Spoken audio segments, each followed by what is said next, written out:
নমস্কার, আমি স্বপন।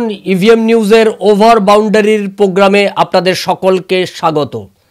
ইভিএম নিউজের ওভার বাউন্ডারির প্রোগ্রাম যে অনুষ্ঠানটাতে আজকে আমাদের প্রথম পর্ব, আর সেই প্রথম পর্ব উদ্বোধনী পর্ব যাকে বলতে পারেন, সেই উদ্বোধনী পর্বে আমরা পেয়েছি পশ্চিমবাংলার এমন একজন ব্যক্তিত্ব যার রঙিন এবং বর্ণময় জীবন আপনাদের সামনে তুলে ধরবো। ইয়েস, কাজী মাসুম আক্তার। সেই কাজী মাসুম আক্তারকে আজকে আমরা প্রথম আমাদের ওভার বাউন্ডারির প্রথম প্রোগ্রামে পেয়েছি।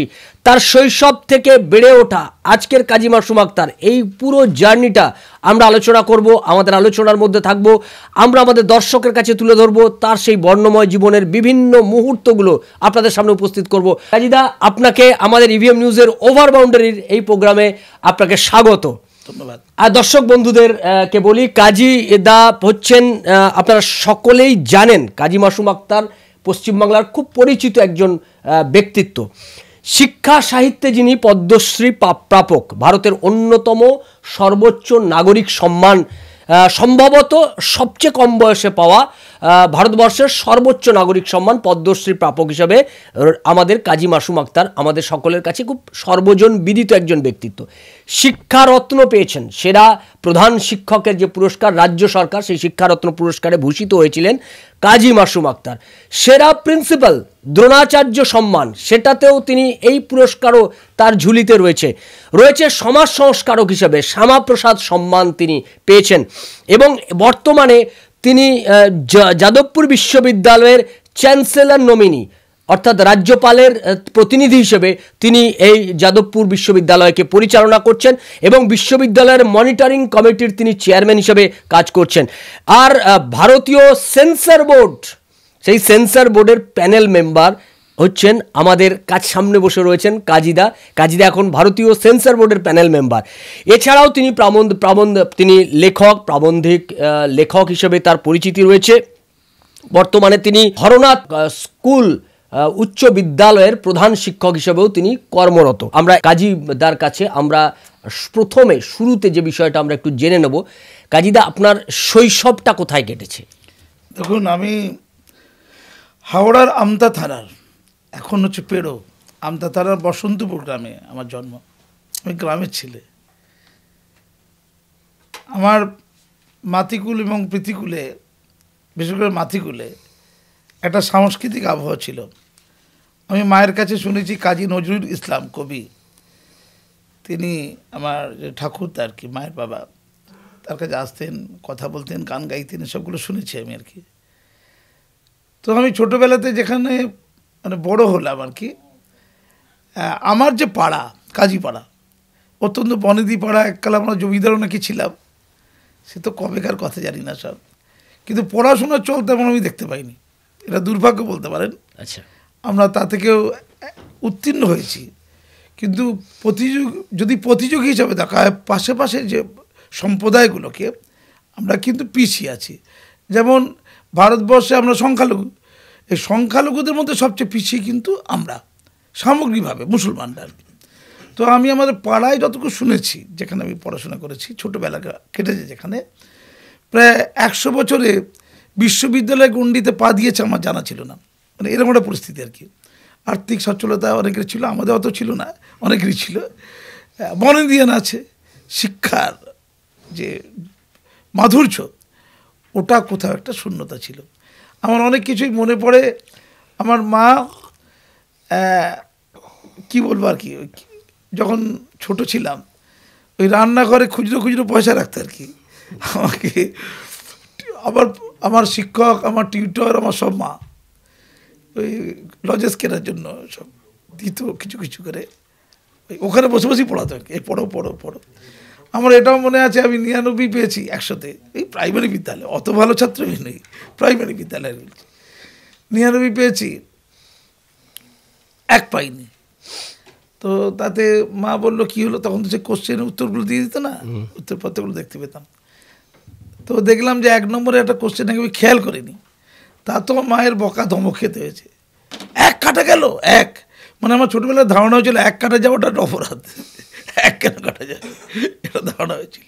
মানে এরকম কঠিন অনুশাসনের মধ্যে বড় হয়েছে না? অনুশাসন মানে ভালোবাসা তো বটেই। মা পড়াশোনাকে পাখির চোখ ভাবতেন আর কি। জীবনে বেড়ে ওঠার ক্ষেত্রে মাধুর্য মনে করেছিলেন, তার সুফলও পাচ্ছেন। হ্যাঁ, আমি জানি না সেটা আপনারা বলবেন। আমি যেটা অনুশাসন বললেন, শৃঙ্খলাটা দেখেছি। আমি এখনকার ছাত্রছাত্রীদের বলি, ফার্স্ট ডিসিপ্লিন দেন এডুকেশন। আমরা শৃঙ্খলাটা শিক্ষা নিইনি, আমরা শিক্ষিত হওয়ার শিক্ষা নিয়েছি।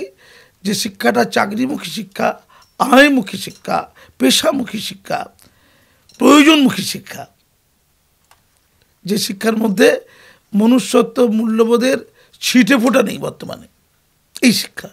ছোটবেলায় কিন্তু আমার শিক্ষাটা ওই রকম হয়নি। আমি কি বলবো আর কি, যখন পড়তে বসতে একটু বড় হচ্ছি, 6-7 পড়ছি, মানে এতটাই আসলে না, মানুষের না প্রতিকূলতা যখন আসে সেটাকে ওভারকাম করার একটা চ্যালেঞ্জও আসে। এটা জীবনের বড় পাওয়া। যারা এই চ্যালেঞ্জকে অতিক্রম করতে পারে এবং অতিক্রম করার জন্য সাধনা করতে পারে, তারা কিন্তু কিছু করতে পারে অন্তত। যারা সামনে অন্ধকার দেখেনি তারা জীবনে অনেক কিছু দেখেনি, যারা সামনে দুঃখ দেখেনি তারা অনেক অপ্রাপ্তির মধ্যেই রয়ে গেছে বলে আমি অন্তত মনে করি। আমি যখন পড়তে বসতাম, আমার জানলার কাছে জোরে রেডিও বাজাতাম, মানে পাড়ার কিছু ছেলে যারা পড়াশোনা করতে পছন্দ করে না বা কিছুটা ঈর্ষার নিত, রেজাল্ট ভালো টাল হতো না ছোটোবেলায়, কিছু ঈর্ষার নিত। আমার মনে আছে বিশেষ একটি কারণে, তখন 6 না 7 পড়ি, আমি ফার্স্ট হতাম আর কি। হ্যাঁ, তো আমার মার্কশিট দেয়নি, কোনো একটা বিশেষ কারণে দেয়নি, আমি সে কারণটা বলছি না, স্কুলের মার্কশিট আর কি পাইনি। তো মার্কশিটটা যে পাইনি, মানে মার্কশিট যে দেয়নি, মানে ফেল হয়ে গেলে মার্কশিট দেয় না লোকে। তো সেই খবর চলেছে আমার পাড়ায়, মানে আমি যখন ফার্স্ট হই খবরটা আসে না, মার্কশিট পাইনি মানে ফেল হয়ে গেছি। সে মায়ের কাছে খবর, এই ফেল হয়ে গেছে, বিরাট আনন্দ আর কি, উৎসব হচ্ছে আশপাশ আর কি, উৎসব চলছে। মা তো স্টান, এরম তো হওয়ার কথা নয়, গভীর রাস্তা। মা প্রায় চোখে ছলছল অবস্থা, হাফ প্যান্ট পরে একটা চটি পায়ে দিয়ে প্রায় আধ ঘন্টা পরে, রেজাল্ট আউট হয়ে যাবে, প্রায় আধ ঘন্টা পরে পা করে বাড়ির দিকে আসছি, একটু দূরে স্কুলটা আর কি। মায়ের রাতে, মা তো বিস্ময় নয় তাকিয়ে আছে বাড়ির দরজার কাছে বসে, খুব আহত হয়েছে কোথাও এই খবরগুলো শুনে, মানে হুল্লোড় হচ্ছে, হুল্লোড়। এই হলো আমার কমিউনিটি, ভালো করে বুঝুন আর কি। যে মানুষটি ছোটোবেলা থেকে প্রথম হচ্ছে, তাতে সেলিব্রেশন হচ্ছে আশপাশে, আর যেই মার্কশিটটা পাইনি খবর পেয়ে গেছে, তারপর ফেল হয়ে গেছে, বিশাল আনন্দ উৎসব চারিদিকে। ছোট তখন এখন যে পাপি লোক না, তখন তো পাপি ছিলাম না, কথা বলতেও ঠিক জানতাম না, খুব বোকা বোকা টাইপের ছিলাম আর কি, সরল সাদাশীতে। আমার নাম তো মাসুম, আমাকে মনে হচ্ছে নামটা ওই জন্য রেখেছিল, নিষ্পাপ শিশু। তো মায়ের কাছে মার্কশিটটা দিলাম, মা দেখলো প্রথম হয়েছে, ফার্স্ট। মা জড়িয়ে ধরে হাওয়া করে কাঁদছে, তাহলে এত পরে পেলি মার্কশিটটা দিয়ে পরে দিল, সে কাহিনী ছিল, সে কাহিনীটা গেলাম না, বললাম না, আমি বললাম কাহিনীটা। কারণ আমি বলি, এই যে প্রতিবন্ধকতায়, এই যে নেগেটিভিটি সমাজের, যখন পড়তে বসতাম জোরে রেডিও বাজাতে, পড়তে না পারি, একটু মাতব্বর টাইপের তারা সব, তরুণরা কিশোররা জোরে রেডিও বাজাবে, পড়তে দেবে না, পরাস্ত করে দিয়েছে। এই যে ভয়ঙ্কর একটা প্রতিকূলতার জায়গা সমাজ তৈরি করে দেয়, আমি এটা আজও ফিল করি না, আমি চলার পথে এটা আজও ফিল করি।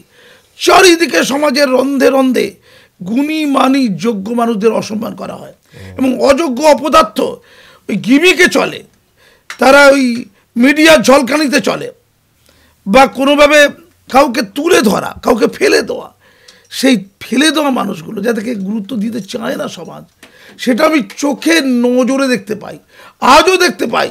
কিছু এগিয়ে থাকা চ্যানেল টিভি, যাকে বলে বিখ্যাত, রোজ বসায়, সেই শুধুমাত্র বিপ্লবী সমাজকর্মী, যারা রক্তাক্ত হয়ে যায়, যারা মৃত্যু মুখে পড়ে যায়, যারা প্রতিদিন লড়াই করছে, যারা একলাই লড়াই করছে, একলাই প্রতিরোধ করছে, প্রতিবাদ করছে, তাদের মুখগুলোর সমাজে আজও আদৃত নয়।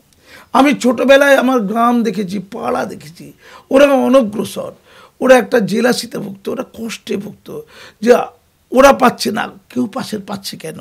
আমি বৃহত্তম শিক্ষিত সমাজ, বাঙালি সমাজকে দেখছি এখন, এই মুহূর্তে, এখন 52-53 বছর বয়স আমার, এই মুহূর্তে দেখছি।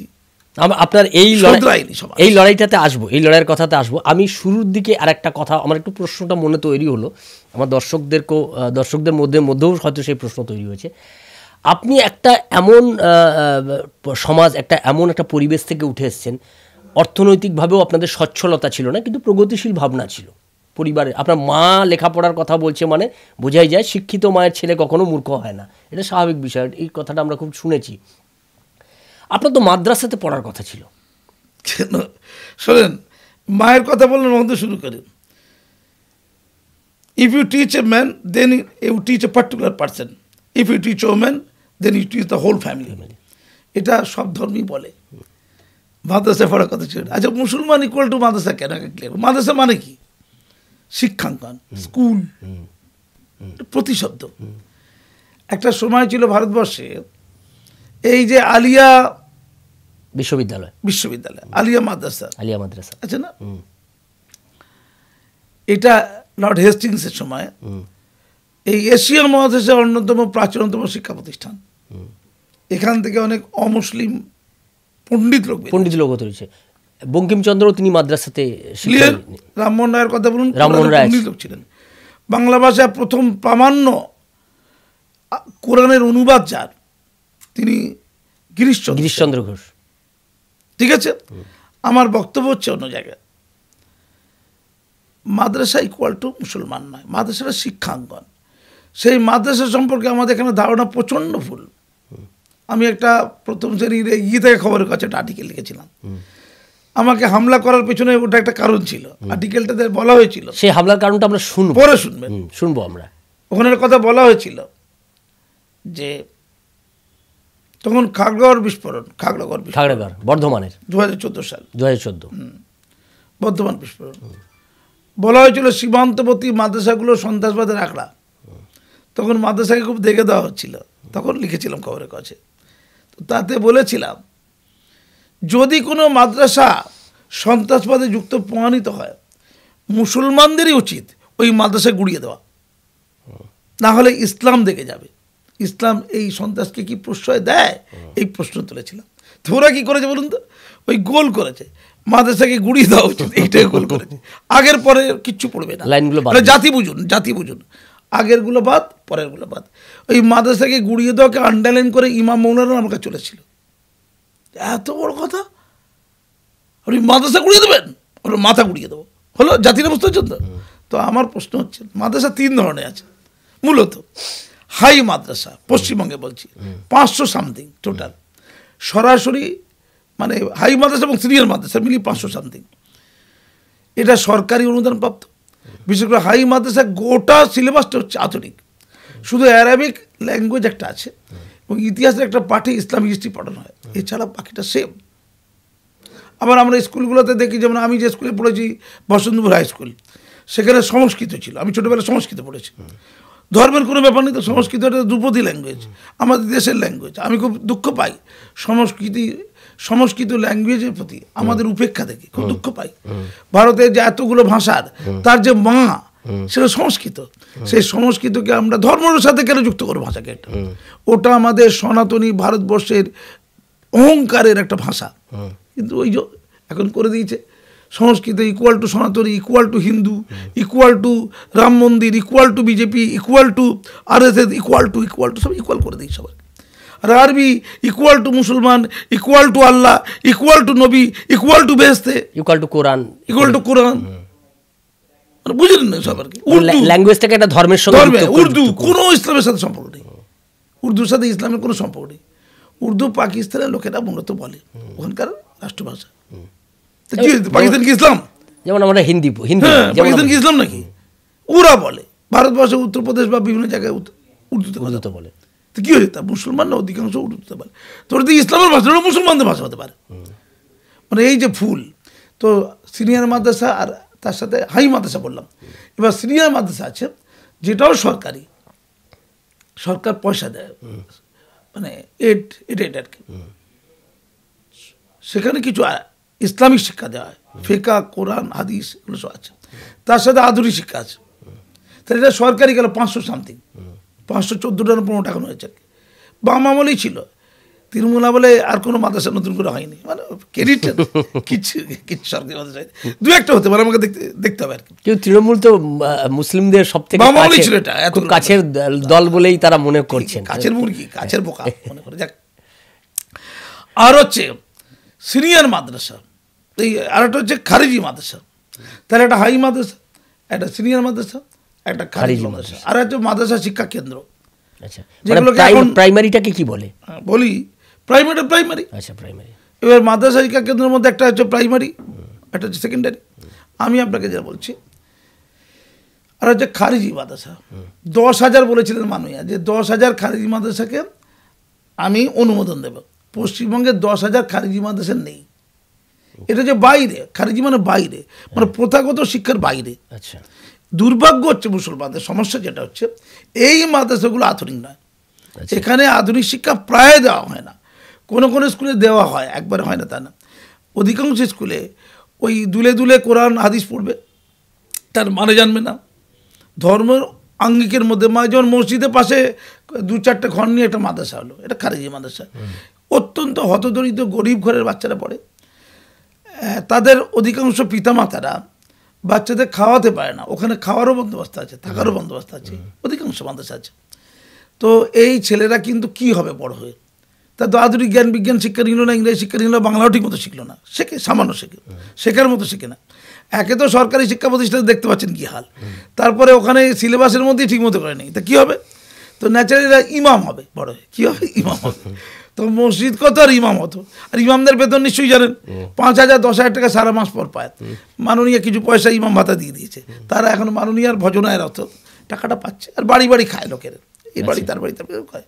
অত্যন্ত দুঃখময় জীবন। কিছু কিছু ইমাম আছে ধনী, যেমন টিপু সুলতান মসজিদ ইমাম, সে যে কী ধনী বুঝতেই পারছেন। সে আবার লাল লাইট নিয়ে ঘুরছিল গাড়িতে, তাকে সরিয়ে দেওয়া হয়েছে। সে এখন মুসলমানদের কাছে কুলাঙ্গার হয়ে গেছে, তাকে দিদি আর পাত্তা দেয় না। তিনি একসময় বলছিলেন যে এই যে তৃণমূল পার্টির এই যে ফুল আছে, মানে ঘাস ফুল, দুটো ফুল কেকে একটা সুলতান আহমেদ আর একটা আমি, তার দিদিরা পছন্দ হয়নি, তাকে তাড়িয়ে দিয়েছে, বলে বেরিয়ে গেছে। এখন তো সিদ্দিকীদের রাজত্ব চলছে আর কি। তো আমার বক্তব্য হচ্ছে, ওই খারিজি মাদ্রাসাকে নজরদারি করা দরকার। মিসগাইড হবে, আল্লাহ রসুলের নাম বলবে, জিহাদের কথা ভুলভাল বলতে পারে, অসম্ভব কিছু না। আরে ভুল শিক্ষা দিলে ছোট কুসুমতি বাচ্চা তো ভুল শিখবে, ঠিক শিক্ষা দিলে ঠিক শিখবে। সমস্যা বিতর্ক যেটা নিয়ে, ওটা খারিজি মাদ্রাসা নিয়ে, ওটা হাই মাদ্রাসা নিয়ে নয়। ক্লিয়ার? হাই মাদ্রাসার বৃহৎ অংশের শিক্ষকরা হচ্ছে অমুসলমান। অনেক হাই মাদ্রাসা আছে যেখানে ছাত্র সংখ্যা, ছাত্র বেশি হচ্ছে অমুসলমান, হিন্দু আর কি। হ্যাঁ, যেমন ওলগ্রাম হাই মাদ্রাসা 65% ছাত্র হচ্ছে হিন্দু, মানে আশেপাশে ভালো হাই স্কুল নেই, মাদ্রাসাটাই ভালো, পড়াশোনার মান ভালো। ঠিক আছে, আমি ঘটনাচক্রে কলেজেও পড়িয়েছি, মাদ্রাসাও পড়িয়েছি, স্কুলেও পড়িয়েছি, এখন বিশ্ববিদ্যালয়ে প্রশাসন দেখছি, ফলে মোটামুটি একটা অভিজ্ঞতা হয়ে গেছে আর কি। ফলে মাদ্রাসা সম্পর্কে সবচেয়ে আগে যেটা আলোচনা হওয়া দরকার ছিল, যে এই খারিজি মাদ্রাসাগুলোকে নজরদারি করা, তাদেরকে আর্থিক সাহায্য করা যায় কিনা দেখা, সেখানে আধুনিক সিলেবাস দেওয়া, যুগ উপযোগী আধুনিক সিলেবাস। সেখানকার বাচ্চারা মিড ডে মিল পায় না, ড্রেস পায় না, বই পায় না, জুতো পায় না, ব্যাগ পায় না, সেটা নিয়ে আলোচনা করা না, ওসব কিছু নেই, দেখে দেওয়া। আর ওরা মনে করছে আমরা এই কুটুরির মধ্যে ঢুকে যাব, এইটা হচ্ছে আর প্রশ্ন আর কি। প্রথমত নাক গলাচ্ছে না, কারণ নাক গলাতে দেবে না, আধুনিক কারিকুলাম দিলে ওই মাদ্রাসাগুলো নেবে না। তো অনুমোদন দিতে চেয়েছিল 10,000 মাদ্রাসাকে। পশ্চিমবঙ্গে খারিজি মাদ্রাসার সংখ্যা অ্যারাউন্ড 5,000, 10,000 নেই। তো মাননীয়কে কানের কাছে বলে দিয়েছে, এই দিদি 10,000 বলে দিন না। তো মাননীয় তো চোখ দিয়ে দেখেন না, কান দিয়ে দেখেন, হ্যাঁ তাই নাকি, 10,000 খারিজি মাদ্রাসাকে অনুমোদন দিয়ে, এখনও 200-250 মতো অনুমোদন পেয়েছে, আবেদনই করে নিতে। আবেদন করবে, অনুমোদন পেলে টাকা পাবে না, অনুমোদন করতে যাবে কেন? অনুমোদন করলে তো আধুনিক সিলেবাস ফলো করতে হবে। আধুনিক সিলেবাস ফলো করবে কেন? আধুনিক সিলেবাস ফলো করলে তো টাকাতে তোলা যাবে না। সব মাইকে টাকা দাও, গরিব ঘরের ইসলামিক শিক্ষার জন্য বলে তো গ্রাম অঞ্চলে মাইকে সব টাকা তোলে। আচ্ছা, এইসব কাহিনী আছে। বিদেশি ফান্ডও পায়, ওই টাকা প্রচুর করাপশনে। বেশ কিছু লোক মিশন তৈরি করেছে, সেটা মাদ্রাসাও নয়, আবার আধুনিক চিন্তাভাবনা বিজ্ঞান পড়ানো হয় বলে দাবি করা হয়, কিন্তু মিশন ইসলামিক শিক্ষা হবে, সব হবে, এবং আধুনিক শিক্ষা হবে। মিশন করে অত্যন্ত ভালো ফল পেয়েছে কিছু কিছু ক্ষেত্রে, ভালো পড়াশোনা হচ্ছে, যেমন আলামিন মিশনের মতো কিছু মিশন আছে, ভালো ফলাফল হয়েছে। কিন্তু কিছু মিশন আছে বিদেশি টাকা চুরি করার জন্য, মোটিভ হচ্ছে নেগেটিভ, এটা ভালো করে বুঝতে হবে। মোটিভ হচ্ছে লুটপাট। তো বিদেশি টাকাকে চুরি করতে গেলে কী করতে হবে? কিছু খুলতে হবে। আমি আপনাকে প্রমাণ করে দেবো। একজন হাই মাদ্রাসার টিচার ছিলেন, তিনি 10টা কম্পিউটার আর তার মাদ্রাসার ফ্যানগুলো নিয়ে একটা মিশনে লাগিয়ে দিয়েছেন, বা চুরি করেছেন। তাকে আবার মুসলমান সমাজ সম্বর্ধনা দিচ্ছে। হলো মুসলমান সমাজে যারা মাথা ত্রাতা, তারা যদি সুস্থ হতো, এই সমাজটা বাঁচত। এই সমাজে দীর্ঘ যুগ ধরে নেতা নেই, মাথা নেই, ত্রাতা নেই। ফলে চোর, চিটিংবাজ, চোর, ধান্দাবাজ, ধর্ম ব্যবসায়ী, লোকরা, আবর্জনা, তারা মুসলমান সমাজের মাথা। আমি যে কথা আগে বলতে চেয়েছিলাম, আমি এই আলোচনা প্রসঙ্গেই আসবো যে আপনি মানে কাজী মাসুম আক্তার মানে মানুষের মধ্যে একটা ছবি তৈরি হয়ে গেছে। ছবিটা কি? কাজী মাসুম আক্তার মানে রাষ্ট্রবাদী, কাজী মাসুম আক্তার মানে প্রগতিশীল, কাজী মাসুম আক্তার মানে রবীন্দ্রনাথ নিয়ে কথা বলে, কাজী মাসুম আক্তার মানে খানিকটা কেমন যেন একটু বিজেপি কাজী মাসুম আক্তার। এইটা যে আপনার সম্পর্কে এরকম একটা ছবি গোটা পশ্চিমবাংলায় তৈরি হয়ে গেছে, এটা কি কাজী মাসুম আক্তার জানে? আমি এনজয় করি। আচ্ছা শোনেন, আমার সম্পর্কে একটা অভিযোগ হতে পারত, এই লোকটা বড্ড মুসলমান করে, এই অভিযোগটা হতে পারতো। মানে উল্টো হয়ে গেছে, উল্টো হয়ে গেছে। মানে ববি হাকিমকে মুসলমান মনে হয়, কাজী মাসুম আক্তারকে মুসলমান মনে করছেন। এটা হুমায়ুন কবিরকে মুসলমান মনে করছে। আমি একটু ব্যাখ্যায় যাবো দাদা, এই লোক সামলাতে পারবো না। আমি যদি শিক্ষাগত যোগ্যতায় মাপকাঠি দেখি, তাহলে আকাশ পাতাল তফাৎ। আমি একেবারে শুনুন, আমি ধরুন না ক্লাস, যেমন ধরুন জয় গোস্বামী আন্ডার ম্যাট্রিক বলেছেন, ইসলামও তাই। শিক্ষা টিক্ষা বলবেন না, আমি শিক্ষিত লোকদের ভয় পাই, প্রথাগত শিক্ষার কথা বলছি। আমি শিক্ষিত লোকদের খুব ভয় পাই, জানেন তো। এরা যে কখন কি কুটকচালি করে বোঝা মুশকিল। আমি বিশ্বাস করি যারা মাঠে কাজ করে, যারা গায়ে ঘাম জোরে ফসল ফলাচ্ছে, তাদের বিশ্বাস করি। যারা ঝি লোকালে এই সকালবেলা ধাক্কাধাক্কি করে যে দিদিরা, মায়েরা, বোনেরা আমার এই কলকাতায় গৃহপরিচয়ে কাজ করতে আসে, ছোট্ট সামান্য টাকা পাওয়ার জন্য সারা রাস্তা দাঁড়িয়ে ধাক্কা খেতে খেতে, ওদের বিশ্বাস করি আমি। ওদের মধ্যে গণ্ডগোল আমরা লাগাই, আমরা কাজী মাসুম আক্তারা লাগাই, এই শিক্ষিত পাষণ্ডগুলো লাগায়। আর আমরা হচ্ছে কালপিট। আমরা গ্রামকে পছন্দ ধরিয়ে দিয়েছি। গ্রাম বাংলা যে ধর্ম, জাতি, বর্ণ, ধনী দরিদ্র নির্বিশেষে যে সুন্দর একটা কাঠামো ছিল, সেই কাঠামোকে আমরা ধ্বংস করেছি। রাজনীতির নামে, ধর্মের নামে, বিভিন্ন লেনদেনের নামে, দুর্বৃত্তের নামে, ইত্যাদির নামে। আমি শুধু একটা কথা বলি, আমি যত মুসলমান করেছি না, সঠিক জায়গায় সঠিক ফোরামে খুব কম লোক করেছে। মুসলমানদের কতগুলো সংগঠন আছে কলকাতায়? কলকাতা তার আশেপাশে শুধু মুসলমানদের সংগঠন আছে 450 বেশি। কত? 450 বেশি। তালিকা আছে আমার কাছে, তালিকা আছে। মুসলমান সমাজ নিয়ে আমার লড়াই আছে, জানেন তো। আমার লড়াই কেন আছে মুসলমান সমাজ নিয়ে? হিন্দু সমাজের লোক হয়তো বলতে পারে, দাদা আপনি এত মুসলমান করে কেন? না, রামমোহন বিদ্যাসাগর ওই কাজটাই করেছিলেন। রামমোহন বিদ্যাসাগর তাদের ধর্ম সংস্কারের কাজটা, গোলামি যেটা ধর্মের অন্ধত্ব, হিন্দু সমাজের জন্য সেটা লাগু করেছিলেন। তাদের সংস্কার আন্দোলনে মুসলমান সমাজ সেভাবে উপকৃত হয়নি। মুসলমান সমাজে গোলা অন্ধত্ব নিয়ে তিনি কিছু বলেননি, যেটা নবাব আব্দুল লতিফ বলেছিলেন, যেটা পরবর্তীকালে স্যার সৈয়দ আহমদ খানও বলেছিলেন। যদিও সেটা নিয়ে অনেক বিতর্ক পরবর্তীকালে আছে, পাকিস্তান সৃষ্টির পেছনে তার ভূমিকার কথা অনেকে বলে, সেটা পরের বিতর্কের বিষয়। কিন্তু আলিগড় আন্দোলন প্রধান লক্ষ্য ছিল মুসলমানদেরকে আধুনিক শিক্ষিত করা, আধুনিক শিক্ষায় শিক্ষিত করা, দীক্ষিত করা এবং গোলামী অন্ধত্বের বিরুদ্ধে প্রচার চালানো। তাকে যুদ্ধ শোনা হয়েছিল। রামমোহন রায় বিদ্যাসাগর হিন্দু সমাজের জন্য করেছিলেন। যে ধর্মের মধ্যে যে বিলং করে, সেই লোককে কিন্তু সেই ধর্মের লোক সংশোধিত হতে সাহায্য করতে পারে, অন্য ধর্মের লোকগুলো শুনবে না। এটা হচ্ছে চরম বাস্তবতা। তাই হিন্দু সমাজে বা অন্য সমাজে গোলামী অন্ধত্বের বিরুদ্ধে বলার প্রচুর লোক আছে, বিশেষ করে হিন্দু সমাজে তো আছেই। হিন্দু সমাজ বারে সংস্কার সাধনের মধ্যে দিয়ে গিয়েছে, বিদ্যাসাগর আছে, তারা তো করেছে। মুসলমান সমাজে ইসলামের পরিবর্তনই মানছে, কিন্তু মুসলিম সমাজে যে গোলামী অন্ধত্ব, যেটা ইসলাম সম্মত নয়ও, সেইটাকে তো দূর করা যায়। যেটা আল্লাহর অমিত বাণী, কোরআনের অমিত বাণীরও বিরুদ্ধে, অন্তত সেইটুকু তো দূর করা যায়। আমি অন্যগুলো দূর করার জন্য টাইটেল নয়, শুনবে না মুসলমানরা। আমাকে মানে মুর্দাত বাণী মেরে দিতে পারে, তাহলে মেরেও দিচ্ছে অনেক জায়গা। আমি শুধু ওইটুকু করতে চেয়েছিলাম। আমি তুচ্ছ মানুষ, চেয়েছিলাম মনে প্রাণে। আমি কয়েকটা কথা বলে রাখি, ফিরাজ সাহেবও তো আছেন, আরো সব সাহেবরা আছেন। হুমায়ুন কবির আমি আগামী কালকে যদি তৃণমূল পার্টির মন্ত্রী হয়ে যাই, আগামীকাল, মাননীয় খুব ভালোবাসেন আমাকে, মানে কেন হলেন না? কেন না, তৃণমূল তো ভালো, মানে কে বলবে? কে বাইরে থেকে, মাঠের বাইরে থেকে দেখবে যে মাঠে খেলা ঠিক হচ্ছে কিনা? কেউ তো বলবে একটা, সবাই তোষণ করবে, সবাই দুধেলগাই হবে।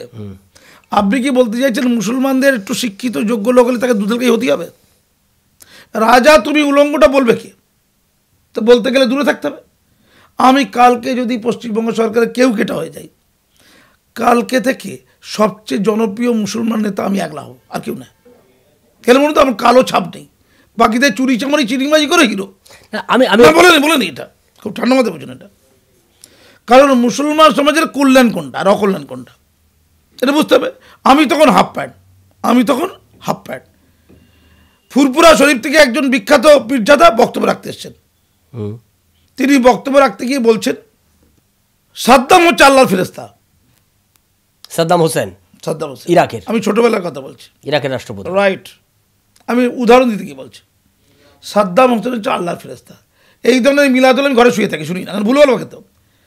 আমাদের সমাজে সবচেয়ে ক্ষতি করেছে যারা, তারা হচ্ছে মৌলানা মৌলবীর দল। সবাই খারাপ না, কিন্তু কিছু কিছু লোক যোগ্য আছে, ভালো আছে, তারা অসম্মানিত, তারা কিন্তু অসম্মানিত। আমি নামগুলো আর বলছি না।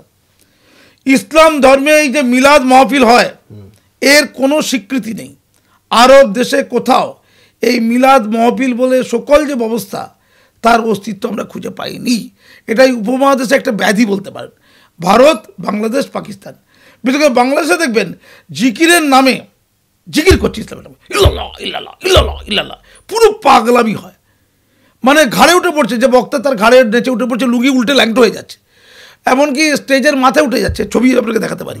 মানে ইসলামকে নিয়ে কত ধরনের পাগলামি হতে পারে সব হচ্ছে। আমি আপনাকে বলছি, ছোটোবেলার কথা বলছি, আমি বাড়ির সামনে মিলাদ হচ্ছে, লোক পুরো ফিদা হয়ে শুনছে।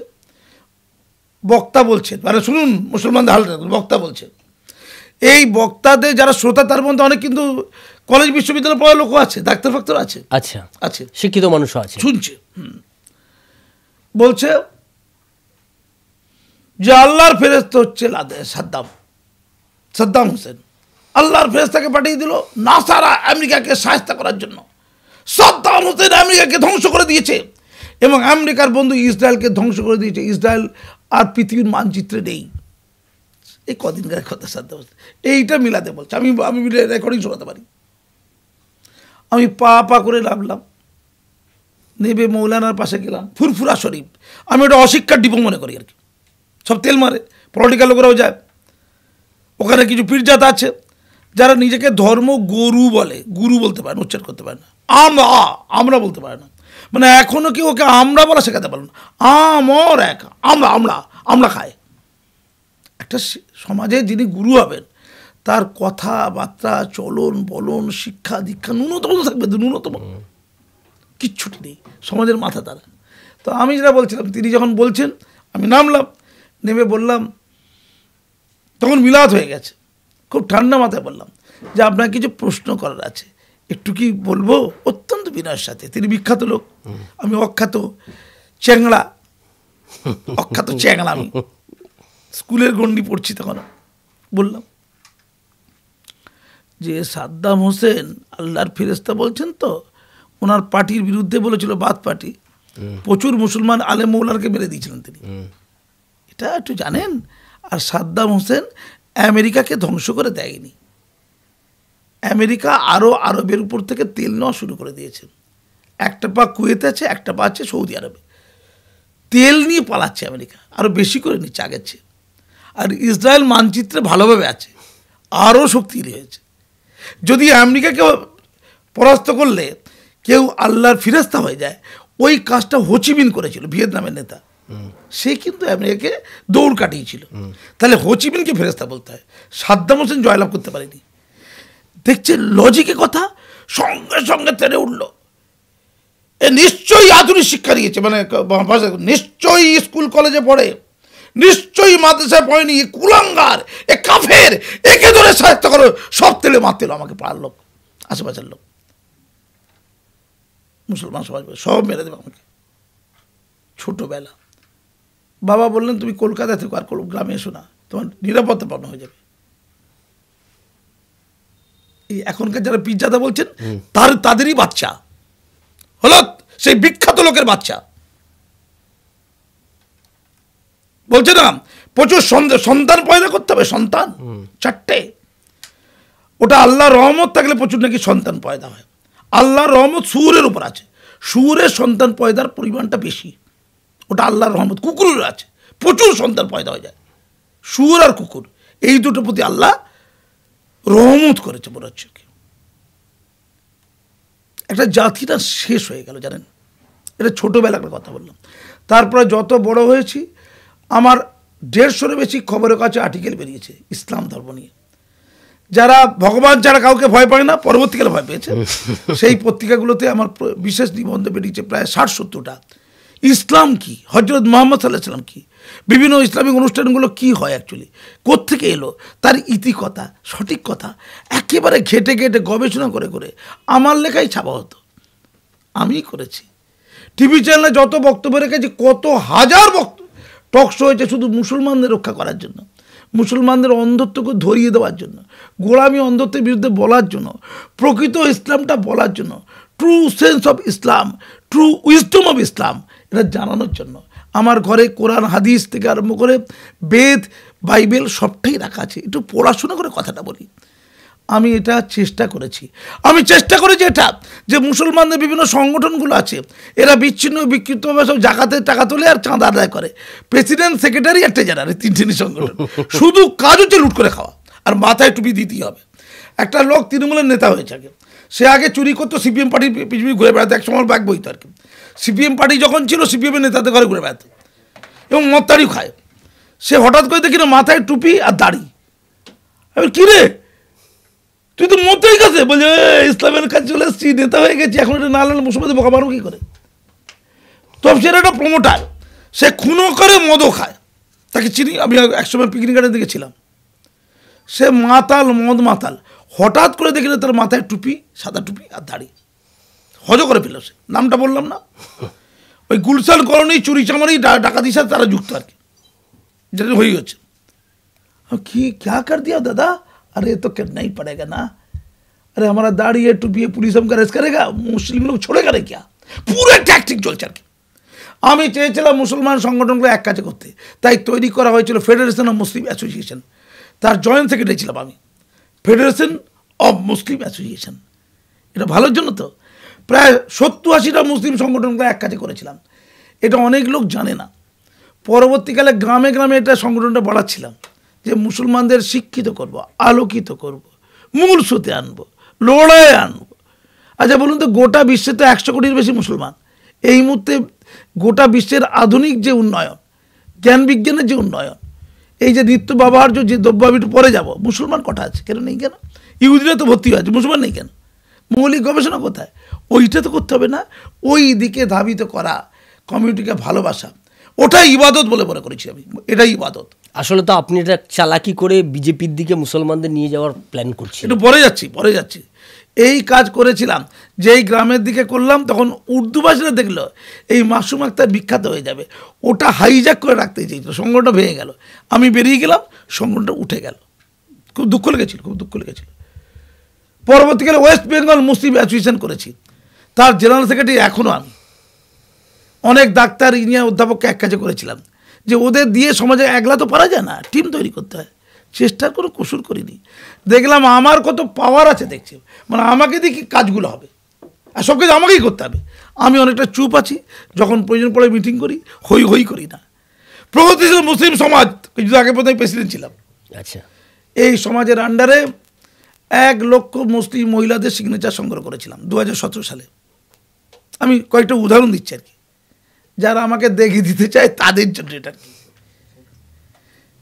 প্রগতিশীল মুসলিম সমাজের প্যাডে, তার উদ্যোগে কলকাতা একটার পর একটা সভা সমিতি করেছিল। 20 বছর আগে থেকে আর্টিকেল লিখেছি দৈনিক পত্রিকা, যে 3 তালাক ইসলামের অসম্মান, মানবতার অকল্যাণ, এটা কলঙ্ক মধ্যযুগীয়।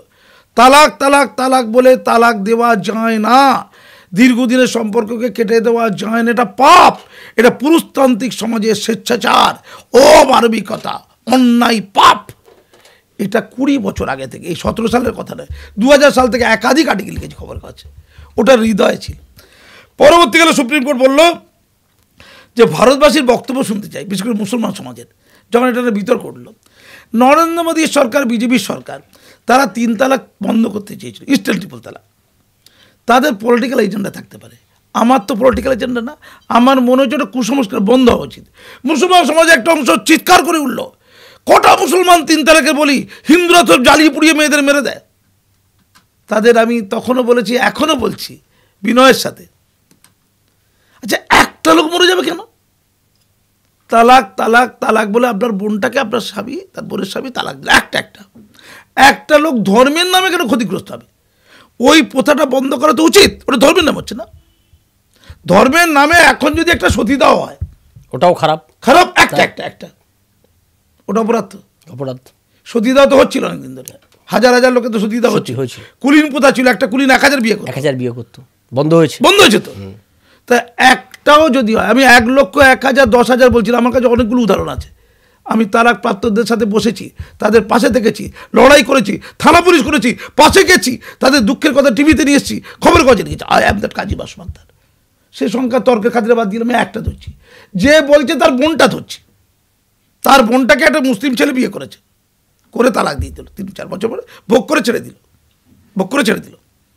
ওটা উচিত, ওটা বন্ধ উচিত। সেই কথা বলার জন্য, ওটা তো ইসলামের জন্য অসম্মান একটা। তালাক দিলে আবার কি জানেন তো, হালালা প্রথা, অর্থাৎ তালাকটা তো মত্তাড়ি খেয়ে দিয়ে দিল। আমি এটা প্রতিদিন খবরের কাছে আর্টিকেল লিখেছিলাম ওই তালাকের বিষয়ে, অনেকগুলো আর্টিকেল লিখেছি। তাতে বলেছিলাম, নিকাহ সিনেমা দেখে এসে মাথা ঠিক নেই স্বামীর, খাবারে নুন কম হয়েছিল, তর্কাতর্কি হয়েছে, নতুন বউ দেখতে সুন্দরী, তালাক। পরবর্তীকালে একদম বাস্তব ঘটনা, বারুইপুরের ঘটনা, কলকাতার পাশে বারুইপুরের, তাকে নিকাহ হালালা করতে মৌলবীরা জেলে গিয়েছিল। নিকাহ হালালা কি, স্ত্রীকে যদি ফিরিয়ে আনতে চাও তাহলে অন্য কোনো পুরুষের সাথে স্ত্রীর বিবাহ হবে, সে দেহজ সম্পর্ক করবে, তারপর সে ডিভোর্স দেবে, প্রথম স্বামীর কাছে আসবে। এটা তো যৌনদাসী হওয়া না। পাপ করলো স্বামী, পাপ করলো পুরুষ, আর নারী শরীরটা যৌনদাসী হবে, এটা কি লজিক? আমি তর্ক বিতর্কে ধর্মে যাব না, লজিকে যাচ্ছে। আমি নিজের বোনকে দিয়ে পরিবর্তন করো, নিজের বোনকে দিয়ে, নিজের বউকে দিয়ে, নিজের বোন, নিজের বউ, নিজের মা, এই 3টেকে দিয়ে মূল্যায়ন করুন। যে আমার মাকে ডিভোর্স দিয়েছে আমার বাপ, আমার মা আবার বাপের কাছে ফিরে আসতে চায়, তাকে অন্য কারোর সাথে শুতে হবে তার জন্য। আমার বোন, আমার স্ত্রী। এই পাপ দূর করতে আমরা কলকাতা তথা পশ্চিমবঙ্গের 1 লক্ষ মুসলিম মহিলাদের সিগনেচার সংগ্রহ করেছিলাম 3 তালাকের বিরুদ্ধে 2017 সালে। আমি একলা নয়, বিশাল টিম ছিল আমাদের, অনেকেই সাহায্য করেছে তাতে। সেই টিম নিয়ে মুসলিম মহিলাদের ছিল মেজরিটি, কিছু হিন্দু মহিলা ছিল, কিছু পুরুষও ছিল। 1 লক্ষ প্লাস সিগনেচার সংগ্রহ করে কলকাতা প্রেস ক্লাবে প্রেস কনফারেন্স করে, দিল্লি প্রেস ক্লাবে প্রেস কনফারেন্স করে, যন্তর মন্তরে ধর্ণা দিয়ে আমরা একটা টিম গিয়ে 2017 সালে সুপ্রিম কোর্ট 3 তালাক বন্ধ করার, রদ করার যে ঐতিহাসিক রায়, তার 2 সপ্তাহ আগে আমরা মাননীয় প্রধানমন্ত্রীকে মেমোরেন্ডাম দিয়েছিলাম 3 তালাক বন্ধের অনুকূলে। 1 লক্ষ সিগনেচার নিয়ে মাননীয় প্রধানমন্ত্রী, মাননীয় রাষ্ট্রপতি, মাননীয় সুপ্রিম কোর্টের চিফ জাস্টিসকে মেমোরেন্ডাম দিয়েছিলাম। ঠিক আছে, তার 2 সপ্তাহ পরে আমাদের স্বপ্ন সফল হয়েছিল, ইনস্ট্যান্ট ট্রিপল তালাক বন্ধ, এই রায়টা সুপ্রিম কোর্ট দিয়েছে। তার ফলাফল কি এখন কি সেটা বিস্তারিত আলোচনার বিষয়। অন্তত একটা চেষ্টা হয়েছে, ভালো শুভ চেষ্টা। তাতে বিজেপির কী লাভ, কংগ্রেসের কী ক্ষতি, সে তৃণমূলের কী ক্ষতি আমার জানার দরকার নেই। তখন পার্থ চট্টোপাধ্যায় বলেছিল একটা সভায় যে মুসলমান স্বামীরা তার বউকে কেমন রাখবে সেটা তাদের ব্যাপার, অর্থাৎ মেরে দিক, কেটে দিক, স্বামীদের অধিকার আছে মহিলাদের মারা, ধর্ষণ করা, গায়ের জোর করা, তাড়িয়ে দেওয়া। এটা মন্ত্রী বলছে। এখন তিনি ওর পিতার খুব কাছের লোক, জেলে না কোথায় একটু বেড়াতে গেছেন, ফিরে আসবেন, বেরিয়ে আসবেন, উনি বেরিয়ে আসবেন, আবার প্রেম করবেন। ওনার কিন্তু প্রেমিকেও ডিস্টার্ব করবেন না, এইটা হচ্ছে প্রেমের বয়স, ওনার বয়সটা কম তো, ইত্যাদি। তো আমার বক্তব্য তারপরে কি হয়েছিল জানেন তো, যখন পূর্ব এক্সপ্রেসে ফিরছি বাড়িতে, দল নিয়ে ফিরছি দিল্লি থেকে অনুষ্ঠানের শেষে, সমস্ত মিডিয়া, ভারতবর্ষের মিডিয়া তোলপাড় হয়েছিল তখন, কাটি গাছ দেখাতে পারি আপনাকে, সিগনেচার সংগ্রহ করছি কলকাতার বিভিন্ন জায়গায়, সে খবরের কাছে বেরিয়েছিল, দেখাতে পারি আপনাকে। বাবা ফোন করছে, আমার বাবা, আমার হাওড়ার আমতার বসন্তপুর বাড়ি থেকে, আমি তখন কলকাতা থাকি, আমার কর্মসূত্রে জীবিকা সূত্রে থাকতে বাধ্য হতে হয়। আমার তো নিজের জায়গায় থাকতেই ভালো লাগে, উপায় নেই আমার। ফোন করে বলছে, বাবা তুমি এসব কাজ করতে গেলে কেন? তুমি তো এর আগে মৃত্যুর মুখে পড়েছো জাতীয় সঙ্গীত গাওয়াতে গিয়ে, তুমি আর কত লড়াই করবে? কেউ তো তোমার পাশে নেই, তুমি আবার লড়াই করতে গেছো। আমার বাড়ি ঘিরে ধরেছে এখানকার মৌলবাদীরা, ধর্মান্ধরা, বলেছে আমি নাকি শরীয়ত বিরোধী কাজ করছি। একটা সন্ত্রাসবাদীদের পত্রিকা আছে, মানে তিনি সন্ত্রাসবাদী, তিনি মৌলবাদী, তিনি ধান্দাবাজ, তিনি মুসলমানদের জাকাতের টাকা তোলেন, তিনি রাজ্যসভার এমপি, তিনি এখন মাইনরিটি কমিশনের চেয়ারম্যান। লজ্জা লজ্জা। সারদার খবরের কাগজ নিউজ করেছে আমার ছবি দিয়ে আমি নাকি শরীয়ত বিরোধী কাজ করতে দিল্লি গেছি।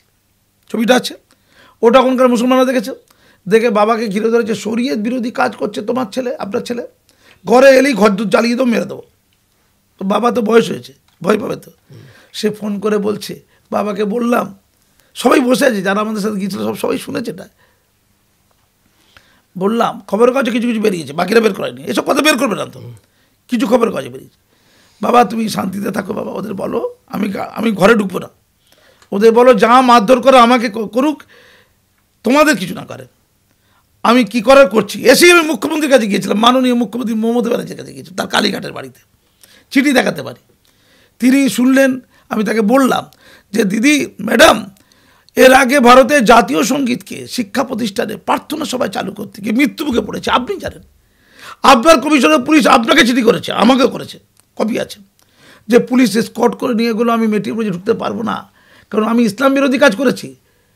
ভারত ভাগ্য বিধাতাটা কি মাদ্রাসাকে গাইয়ে মাদ্রাসাকে অপবিত্র করেছে। বিবেকানন্দ সুভাষচন্দ্রের জন্মদিন, রবীন্দ্রনাথ ঠাকুরের জন্মদিন উদযাপন করেছে, ওটাও নাকি ইসলাম বিরোধী কাজ, ওটার জন্য মারা হবে। ওখানে আর্লি ম্যারেজ বন্ধ করেছি, আর্লি ম্যারেজ 100টার বেশি, ওটা পাপ। ওখানে নাচ গান কবিতা নাটক ছাত্রীদের শিখিয়েছি, ওটাও পাপ। ওখানে আধুনিক শিক্ষা দিতে চাইছি, ওটাও পাপ। আমার মাথায় লোহার রড মারা হয়েছিল, আপনি জানেন। আপনি আমাকে ট্রান্সফার করেছেন অন্যত্র, সংখ্যা লঘু জায়গা থেকে সংখ্যা গুরুদের জায়গায়, আমার নিরাপত্তার জন্য, আপনি জানেন। আপনি করেছেন, আপনি আমার সম্মান দিয়েছেন, আপনি আমার সম্মান দিয়েছেন, আমাকে শিক্ষার রদ্র দিয়েছেন, সম্মান দিয়েছেন, আমাকে রাজ্যের সেরা প্রধান শিক্ষক করেছেন, আপনি করেছেন। আপনি জেনেছেন তাই তো করেছেন। আপনি পুলিশের রিপোর্টে দেখেছেন আমি বলিষ্ঠ লড়াকু একজন যোগ্য প্রধান শিক্ষক, যে রক্ত দিয়েও স্কুলকে বাঁচাতে যায়, শিক্ষাকে বাঁচাতে চায়, কুসংস্কার দূর করতে চায়, আপনি জানেন ম্যাডাম। এখন আমি 3 তালাক বন্ধ করতে, আপনার বক্তব্য আলাদা হতে পারে, আমার বক্তব্য, আমি মুসলিম সমাজের একজন, যেটা কুসংস্কার, এটা অন্ধত্ব। আপনি রাজনৈতিক কারণে হয়তো বলতে পারবেন না, মুসলিম ভোট আছে আপনার, কিন্তু আমরা তো জীবন দিয়ে সমাজকে বাঁচাতে চাই, জীবন দিয়ে। এই কাজটা করেছিলাম, এটা আমার মত, যে ইনস্ট্যান্ট ট্রিপল তালাক বন্ধ হোক। সুপ্রিম কোর্ট কী করবে, প্রধানমন্ত্রী কী করবে, রাষ্ট্রপতি কী করবে, সুপ্রিম কোর্টের প্রধান বিচারপতি কী করবে, ওটা তাদের ব্যাপার। আমি তো আমার বক্তব্য বলতে লোকজন নিয়ে যেতে পারি, তা বলে কি আমার ঘর চালিয়ে দেওয়া হবে? এটা কি পশ্চিমবঙ্গ, না এটা আফগানিস্তান, না এটা পাকিস্তান? এখন তো বাংলাদেশ তো উন্নত জায়গা, সে তো বিরাট উন্নত। এটা কি পশ্চিমবঙ্গ? এ তো মিনি পাকিস্তান বলেছে। দেখুন মিনি পাকিস্তানে কি হচ্ছে, দেখুন আপনার মেয়র বলেছে মিনি পাকিস্তান কি হচ্ছে দেখুন। তিনি চিঠি লিখে দিয়েছিলেন হাওড়ার এসপিকে বিষয়টা তদন্ত করে দেখার জন্য, দুঃখ প্রকাশ করে, বা তার ওএসটি, তার অফিস চিঠি লিখে দিয়েছিলেন। চিঠি আমার কাছে আছে, হাওড়া এসপির কাছে যায়, হাওড়া এসপি আমার থেকে লিখিত চিঠি চায়, বক্তব্য চায়, লিখে দিই। আমতা থানা চিঠিটা যায়, আমতা থানা ওসি তদন্ত করে জানে আমার বক্তব্য সত্য, আমার বাড়িকে ঘিরে দেওয়া হয়, বা আমাকে ভাইদের বলা হয় জ্বালিয়ে দেবো। বাবা ফোন করে বলে, বাবা তুমি তো কলকাতায় থাকো, আমাদের তো মেরে দেবে, তুমি যে কী কেস করেছো, এ তো তুলবে ওরা, ওদেরকে পুলিশ আমাদের শেষ করে দেবে। তো পুলিশকে বলি যে আপনারা বাড়ির সামনে পুলিশ পিকেট দিন, পুলিশ বলে এত পুলিশ আমার হাতে নেই, আমি 2 বছর নিজের গ্রামের বাড়ি ঢুকতে পারিনি। 2 বছর টানা জাতীয় সঙ্গীত গাওয়া থেকে আক্রান্ত হবার পর আমার ভাইয়ের বিয়ে রিসেপশন অনুষ্ঠান ছিল আমাদের গ্রামের বাড়িতে, ওখানে একটা হলে, সেটাকে বাতিল করতে হয়েছিল। বুদ্ধিজীবীর দল কোথায় ছিলেন আপনারা, প্রমাণ চান? তারপরে 2 বছর পরে কোভিডের সময় আমি যাই ত্রাণ নিয়ে আমার গ্রামের বাড়িতে, সবাই চুপ হয়ে গেছে, প্রচুর লোক শ্রদ্ধা করে আমাকে। ওখানকার গুরু অংশের সবাই প্রচুর মান্যতা দেয়, সংখ্যালঘু অংশ যাদের জন্য কাজ করি আমি। নবীকে যখন পাথর ছুঁড়ে মারতো না, নবী তো ভালো ছিলেন, আমাদের নবী হযরত মুহাম্মদ, আমার কি হয়েছে, কিচ্ছু হয়নি। নবীকে বারবার যুদ্ধ করতে হয়েছে। যখন তিনি মক্কায় ছিলেন তার সূরাগুলো আছে মক্কি মদিনী।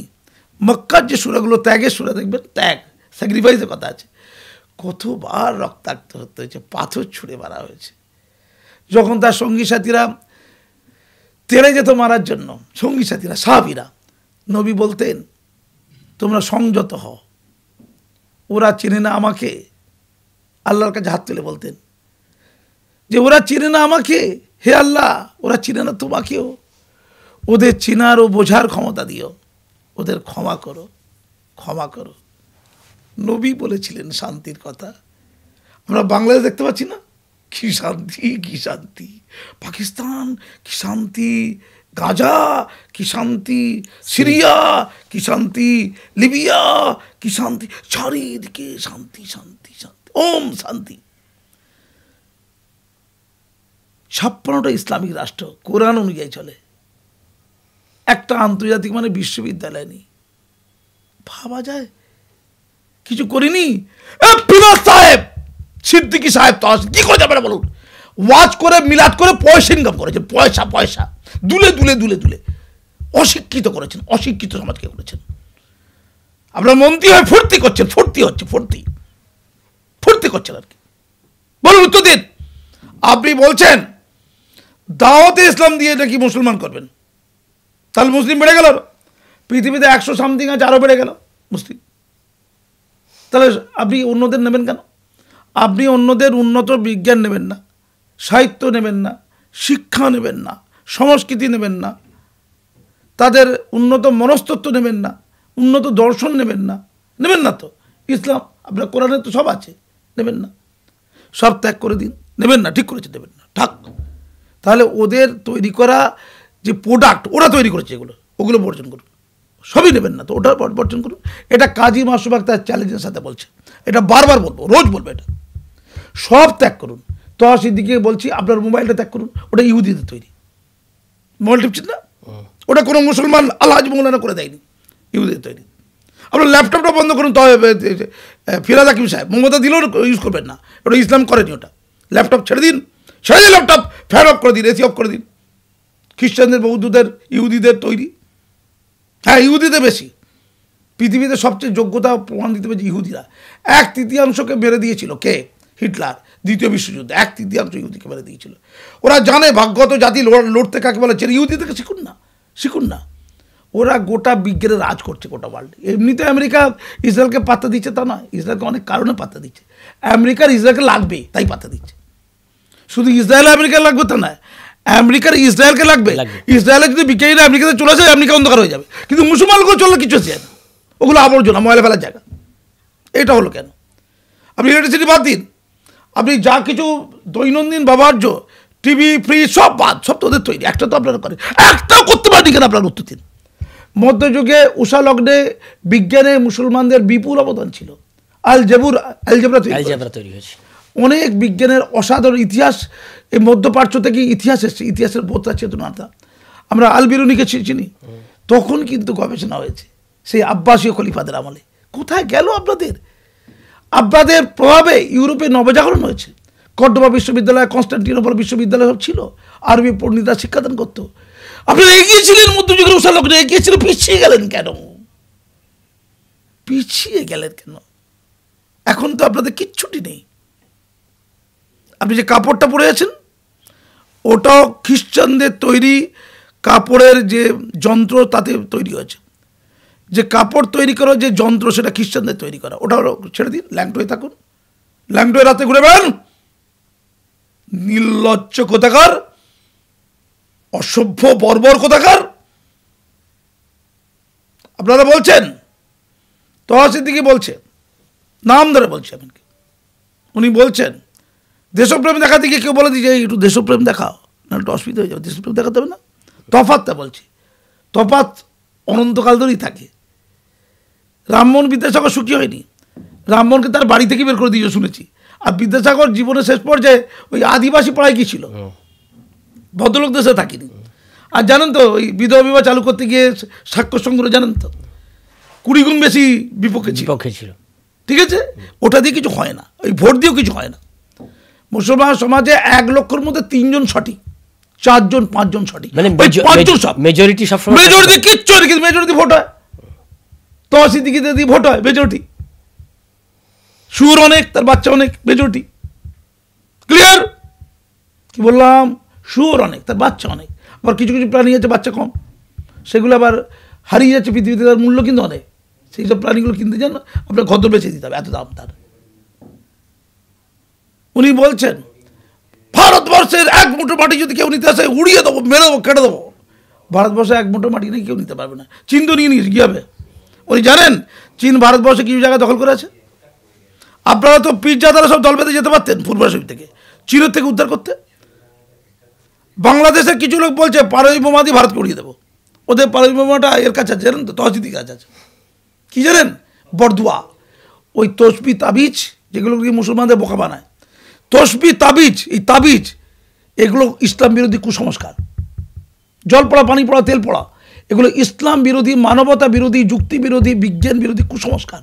তা নবী তো জল পড়া দিয়ে ভালো করে দিতে পারত, নবী তো মার খেলো কেন? নবীকে বারবারে এই শত্রুপক্ষরা এত মারলো কেন? ইহুদিরা মেরেছিল তো, তবু তো ইহুদিরা তো উজাড় করে দিতে বলেনি নবী। নবী তো বলেছিলেন, কোরআন বলেছিল লাকুম দীনুকুম ওয়ালিয়া দীন, তোমার ধর্ম তোমার কাছে, আমার ধর্ম আমার কাছে।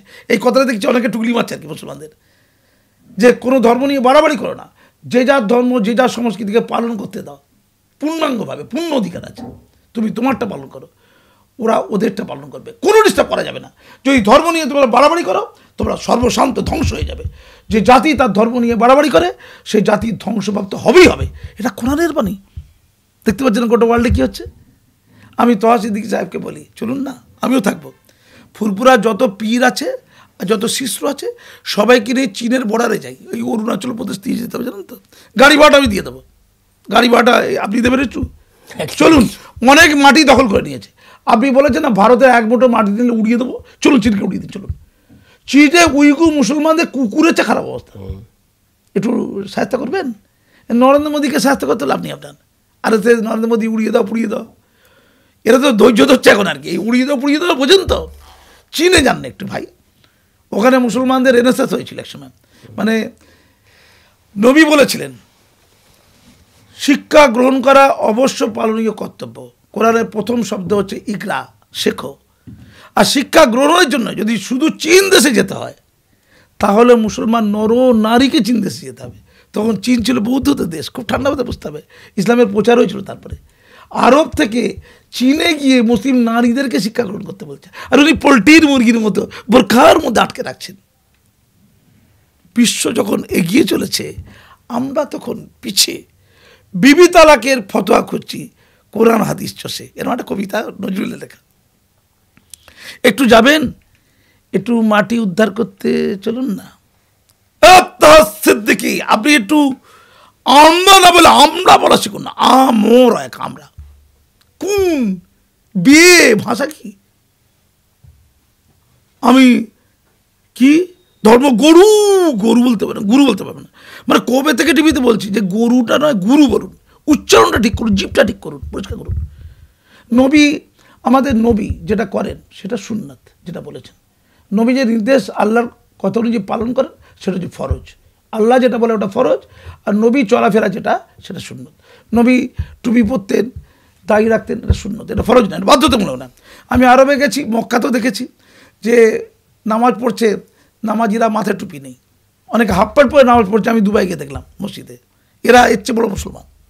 ওটা বাধ্যতামূলক, কিন্তু ওই টিকি দাড়ি দিয়ে ব্যস্ত এরা সব, টুপি আর দাড়ি। তো তহা সিদ্দিকী সাহেব, আপনার সভা আমি বক্তব্য শুনছিলাম একটু, তাহলে আপনি ওই 1 মুঠো মাটি যে চীন নিয়ে নিয়েছে, আর উইগুর মুসলমানদের কোরআন পড়াও নিষিদ্ধ, দাড়ি টুপি রাখাও নিষিদ্ধ, রোজা রাখাও নিষিদ্ধ, জানেন না?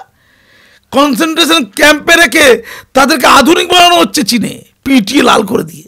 উইগুর মুসলমান, রোহিঙ্গা মুসলমান আরাকান সব চলে আসছে ওই মায়ানমার থেকে, পিটিয়ে লাল করে দিচ্ছে। এমনকি আরাকান বাহিনী তারা বাংলাদেশের চট্টগ্রাম দখল করে নিচ্ছে, টেকনাফ দখল করে নিচ্ছে। আল্লাহ পাককে বলুন না, আল্লাহ চাইলে সব হয়ে যায় বলছেন না, বলুন বলুন। আল্লাহ বলে দিয়েছে শিক্ষা নেবে না, দীক্ষা নেবে না, বিজ্ঞান নেবে না, ঘরে বসে ইনশাল্লাহ ইনশাল্লাহ ইল্লাল্লাহ ইল্লাল্লাহ ইল্লাল্লাহ করলে সব পার হয়ে যাবে। নবী তো যুদ্ধ করেছিল, নবী তো উহুদের যুদ্ধ করেছে, বদরের যুদ্ধ করেছে, করেছে না, জয়লাভ করেছে, তবে তো ইসলাম প্রচার হয়েছে। আপনারা বসে আছেন কেন? আমেরিকা মারছে, আমেরিকার সাথে দাঙ্গা করেছে, লড়াই করছে, চেষ্টা করুন না। আমেরিকা মারছে কেন? আপনি দুর্বল মারছে, আপনাকে দুর্বল থাকতে বলেছে আল্লাহ বলেছে। আল্লাহ বলেছে পৃথিবীর সমস্ত মুসলমানগুলো দুর্বল থাকো, আর ইল্লাল্লাহ ইল্লাল্লাহ ইল্লাল্লাহ ইল্লাল্লাহ করো বলেছে। আল্লাহ বলেছে গরিব থাকো আর লোকের কাছে ভিক্ষা চাও। আরে আরব দেশ তো পৃথিবীর মধ্যে গরিব দেশ, কথা যদি তেলটা না পাওয়া যেত, যদি তেলটা না পাওয়া যেত, আরবের শেখেরা তারা এই মাথায় ওটা লাগিয়ে আপনার বাড়িতে কাজের লোকের কাজ করতে আসতো, থালা বাসন দিতে আসতো, খেতে পেতো না, থালা বাসন দিতে আসতো, খাবি কি? কোনো কারণে মাটির তলায় তেলটা পাওয়া গেছে, এই তো গল্প। ওটা তো ভাগ্য, ওটা যোগ্যতা। যোগ্যতা অর্জন করতে হয়। চীনকে দেখো, এই জাপানকে দেখুন, সারাক্ষণ ভূমিকম্প হচ্ছে। জাপান কোথায় আজকে? চীনকে দেখুন কোথায় এগিয়ে গেছে। আপনাদের গজব আল্লাহ চীনে ফেলছে না কেন? জাপানে ফেলছে না কেন? আমেরিকা ফেলছে না কেন? আল্লাহ যত গজব সিরিয়া ফেলছে কেন? গাজায় ফেলছে কেন? বাংলাদেশে ফেলছে কেন? পাকিস্তানে ফেলছে কেন? সবসময় তো নামাজ রোজা হচ্ছে, যেখানে যেখানে নামাজ রোজা সেখানে সেখানে আল্লাহ গজব কেন? কারণটা কি? এটা ভেবে দেখেছেন? আমি পরিষ্কার বলে একে বলছি, আর একজন নেতার নাম বলছিলাম, ওই ববি হাকিম সাহেব।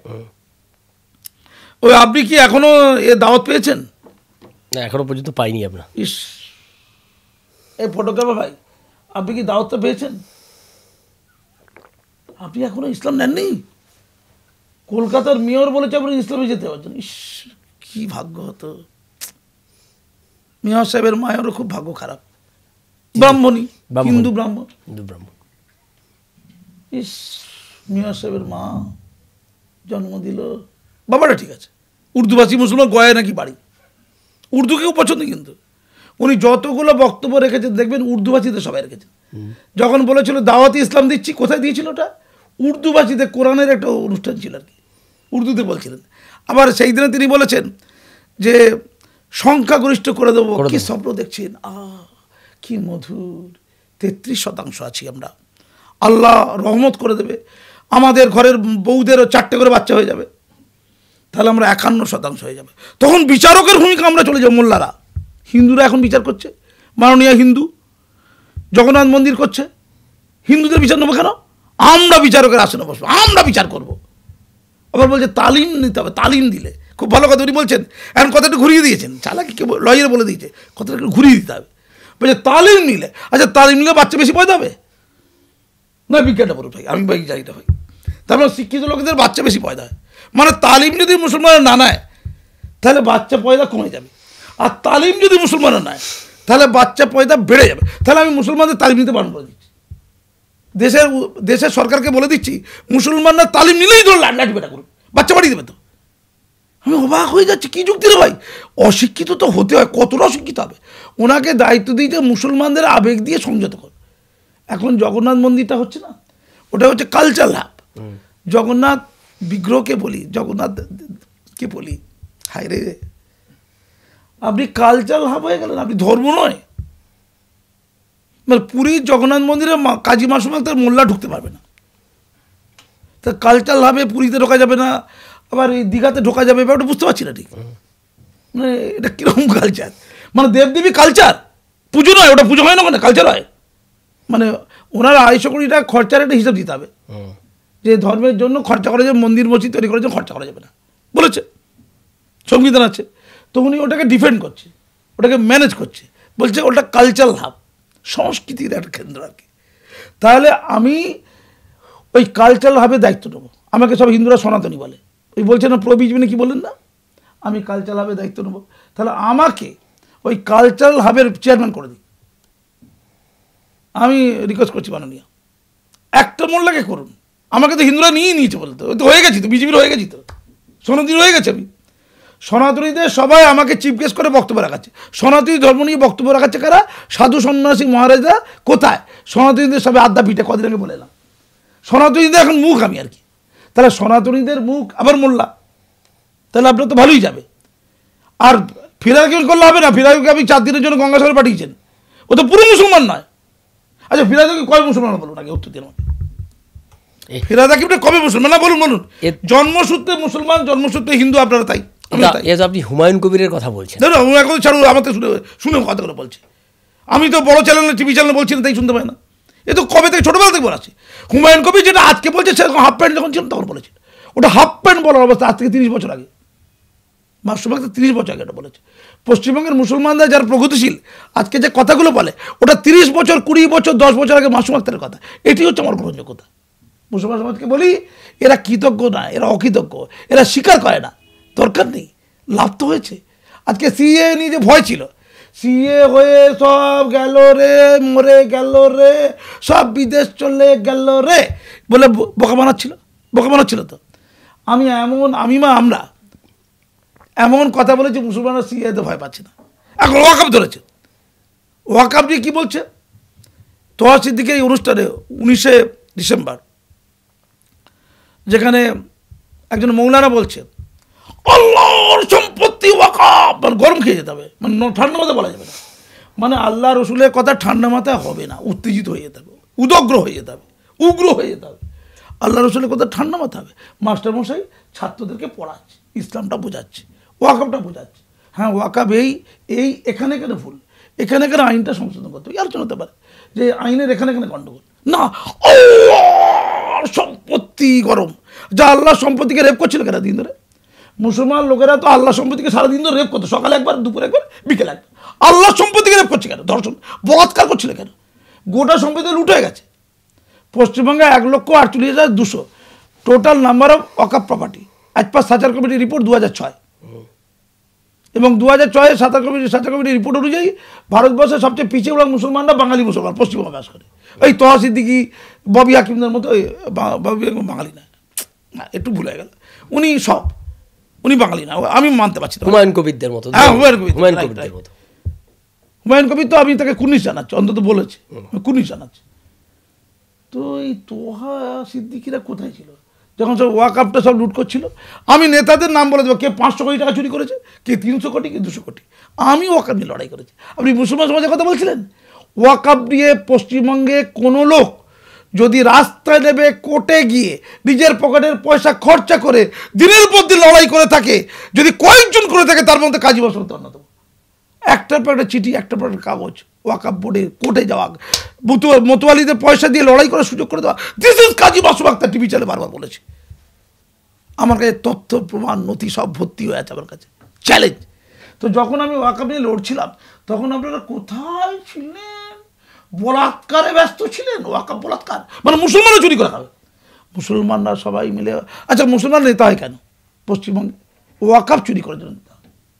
এক হচ্ছে সিন্ডিকেট রাজ করবো, চুরি চামারি করবো, মস্তারি হব, গুন্ডা হব, মাতব্বর আবার ওয়াকাফ চুরি করব।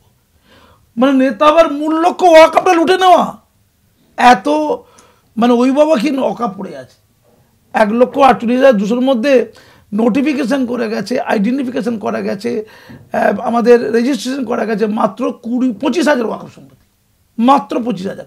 বাকিগুলো এখনও বেদখলে পড়ে আছে। ওয়াকাফ সম্পত্তিরও মসজিদ ভেঙে দিয়েছে। কলকাতার আশেপাশে বেশ কিছু মসজিদ আছে যেটা বেদখল। আর ফিরহাদ হাকিম সাহেব বলছেন বাবরি মসজিদকে ভেঙে দিয়ে রাম মন্দির করেছে। আমি কিছু বলেছি? কেন বলেনি কেন আপনি? বাবরি মসজিদই হবে যদি বিজেপি, আরএসএস, শিবসেনা, বজরং দল যদি ভেঙে দেয়, ওটা যে মন্দির করে, যতই সুপ্রিম কোর্টের প্রধান বিচারক বলুক, আপনি কেন সুপ্রিম কোর্টে গিয়ে আবার চ্যালেঞ্জ করেনি কেন? আপনি ইসলামের দাওয়াত দিয়ে রক্ষক হচ্ছেন, আমি ভাই রক্ষক নই, উনি রক্ষক। আপনি বাবরি মসজিদটা ভেঙে যাওয়াটা মেনে নেন কেন? উত্তর দিন আগে, আমি উত্তর দিন কেন মেনে নেন কেন? আপনি বলেন মেনে নিয়েছি, দিদি মেনে নিয়েছে, তো উনি মেনে নিয়েছেন। বাবরি মসজিদ ভেঙে গেছে যদি মসজিদই হয়, ওটা তর্কের খাতিরে ওটা মসজিদ ধরলাম আমি, মসজিদ। তাহলে মসজিদ ভেঙে কেউ মন্দির করে ফেললে আপনি চুপ করে বসে থাকবেন আর অন্য হিন্দুদেরকে বলবেন দাওয়াতে ইসলাম দিয়ে চলে এসো, ওটা দুর্ভাগা। তবে রাম মন্দিরে যত লোক সব দুর্ভাগা। এই ভারতবর্ষের জনগণকে দুর্ভাগা করলেন কেন? উত্তর দিলাম। আপনি কাল থেকে বাবরি মসজিদে যাওয়ার জন্য লড়াই করুন, কত ক্ষমতা আছে, চালাকি হচ্ছে সব। আর বাবরি মসজিদ তো দূরের কথা, কলকাতাতে মসজিদের তালিকা দিচ্ছে আপনাকে। আপনি তো মেয়র, মুদিখানার দোকান, হাত ছাড়া, পার্টি অফিস, মসজিদে পড়ে কলকাতা তার আশেপাশে হলো। এইটা নিয়ে মাসুম আক্তার বলে তা প্রো বিজেপি না অ্যান্টি বিজেপি, আমার কোনো পলিটিক্স নেই। মাননীয় মুখ্যমন্ত্রী যেদিনে আমাকে শিক্ষারত্ন সম্মান দিয়েছিলেন, সেদিনে টিভি চ্যানেলে গিয়ে তার বিরুদ্ধে বলেছেন। This is Masum Akhtar. যেদিনে আমার হাতে পদ্মশ্রী অ্যাওয়ার্ডটা তুলে দেওয়া হয়েছিল দিল্লিতে অশোকা হোটেলে, ওই দিনে টিভি চ্যানেলকে আমি আপনাকে ভিডিও দেখাতে পারি, টিভি চ্যানেলে আমি কেন্দ্র সরকারের বিভিন্ন কাজের সমালোচনা করেছি। This is Masum Akhtar. আমি প্রথম বলেছি যে বিজেপি রাজ্য সভাপতির নাম অভিষেক বন্দ্যোপাধ্যায়, আমাকে হুমকি দেওয়া হয়েছিল। আমি কতবার বলেছি চোর চিটিং বাচ্চা চোর ওখানে বসে আছে। বিজেপিতে সব লোক খারাপ নয় তো। যেমন সুনীল দেবদাসজি, তিনি অসম্ভব সমাজসেবামূলক কাজ করেন, আমি জানি। সুনীল দেবদাসজি তেমন লোককে তখন আভারি করে আনতে পারে, অন্তত পথ দেখতে পারে। হাস্যকর। আমি তো বলেছি তীব্র সমালোচনা করেছি। আমি বলেছি বিজেপি দলটাকে ধ্বংস করছে বিজেপি নেতারা, এটা আমি বলতে পেরেছি একজন রাজনৈতিক বিশ্লেষক হিসেবে। আমি বিজেপির কি প্রাথমিক মেম্বার একটু বলি, বিজেপি দলের কি প্রাথমিক মেম্বার হয় তো? মেম্বার এই যে মেম্বারশিপ করছে না, প্রাথমিক মেম্বার কি আমি? আমি কি তৃণমূলের প্রাথমিক মেম্বার? আমি কি সিপিএমের প্রাথমিক মেম্বার না কংগ্রেসের? কোনো দলে কোনো দিন যাইনি। আমি শক্তিশালী একটা বিরোধী দল চেয়েছিল পশ্চিমবঙ্গে, শক্তিশালী বিরোধী দল, তাদের গণতন্ত্রটা থাকবে, তাদের গণতন্ত্র রক্ষিত হবে। তবে মাননীয়ার প্রতি আমার একটা অগাধ শ্রদ্ধা আছে, মাননীয়ার প্রতি একটা অগাধ শ্রদ্ধা আছে। উনি বলেছেন দুধের গাই, একেবারে কারেক্ট বলেছেন, একেবারে কারেক্ট। ওয়াকআপ লুটে নিচ্ছে, সব নেতারা তো এক কাছে হবে। তিনটে নেতা তিনটে আলাদা মিটিং, সিদ্দিকুল্লার একটা মিটিং হলো, সেটা আলাদা। ববি হাকিমরা পশ্চিমবঙ্গ সরকারের সংখ্যালঘু দপ্তরের পক্ষ থেকে মিটিং করেছিল, ওটা আলাদা। তো সিদ্দিকি আবার এই 19শে ডিসেম্বর একটা মিটিং করলো, ওটা আলাদা। সব বক্তা মাঝে মাঝে ঘুরে ফিরে যাচ্ছে। ভেবে নি জাতিটার কি হাল। আপনাকে কোথাও বক্তব্য রাখতে রাখছে না কেন? বাদ না, দিদির কাছে যাইনি, দিদির পয়সায় খাইনি, দিদির নয়নের মণি হইনি। অ্যাকচুয়ালি নয়নের মণি দিদির, দিদি আমার খুব ভালোবাসে, কিন্তু বাকি লোক জানে না। নয়নের মণি হইনি, দিদির পা ধরিনি, পদলেহন করিনি, ইনশাল্লাহ বলিনি, ইল্লাল্লাহ বলিনি, কবর ঘিরে দেওয়ার কথা বলিনি, হজ হাউসের পক্ষে বলিনি, ইমাম মাতার পক্ষে বলিনি, তোলা আদায় করিনি, ওয়াকআপ চুরি করিনি, মাথায় টুপি দিইনি, তলায় দাঁড়িয়ে রাখিনি, 3 তালাকও দেননি, 3 তালাকও দিইনি। এই জন্য আমি বলছি আগামীকাল মমতা ব্যানার্জি আমাকে যদি পশ্চিমবঙ্গের কোনো বড় পদে বসিয়ে দেয়, যাবো না নিশ্চিত। যদি আমি চলে যাই, আগামী পরশু থেকে ফিরে রাখবে হচ্ছে বড় নেতা আমি। চ্যালেঞ্জ করে বলছি, চ্যালেঞ্জ। বাঙালি মুসলমানরা সহ্য করতে পারে না। কিন্তু উনি যে লড়াইটা করলেন, উনি, আমি যেটা বলতে গিয়ে কথা ঘুরে গেছে, উনি যে দাওয়াতে দিয়েছিলেন, আপনাদের মধ্যে দুর্ভাগ্যদের দুর্ভাগ্য নিয়ে জন্মেছে, লজ্জা করে না? দুর্ভাগ্য নেই, ফেরা রাখি না, হাফ দুর্ভাগ্য আছে, মায়ের দিক দিয়ে দুর্ভাগ্য আছে। মা পেটে ধরে যে মায়ের কোনো মূল্য নেই, মায়ের ধর্ম নেবে কেন? শুধু বারাক ওবামা ভুল, বারাক ওবামার বাপ হচ্ছে মুসলমান আর মা হচ্ছে খ্রিস্টান। বারাক ওবামা খ্রিস্টানটা নিল, মায়েরটা নিল, গর্ভধারণের মায়েরটা, তাকে সম্মান দিয়েছে। ফিরে দেখি কিন্তু উল্টো যায়, বারাক ওবামার জাস্ট উল্টো। ও মানবে কেন? আমেরিকা তো শত্রু দেশ, তাদের রাষ্ট্রপতি যেভাবে চলবে ওইভাবে চলে, উল্টো চলবে, ভাবের দিকটা মেনে নিয়েছে। ব্যাপারটা এইটা, ভাবের দিকটা কেন মেনেছে না? কার কেন বলবো? দিদি বলেছে তুই মুসলমান দিকটা দেখ, তবে তোকে না এই ধর্মে রাখা যাবে না, তোকে পদ যাবে না। একটা কথা কানে কানে বলি, আচ্ছা ইসলাম ধর্মে সৃষ্টি হয়েছিল কেন? ইসলাম ধর্মটা মূর্তি পুজোর বিরুদ্ধে, পৌত্তলিকতার বিরুদ্ধে ইসলাম ধর্মের আগমন বিশ্বে।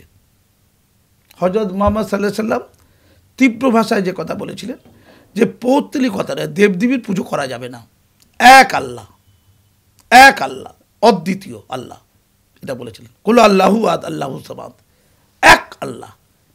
যারা এক আল্লাহ বিশ্বাস করে না তারা ঈমান আসেনি তাদের।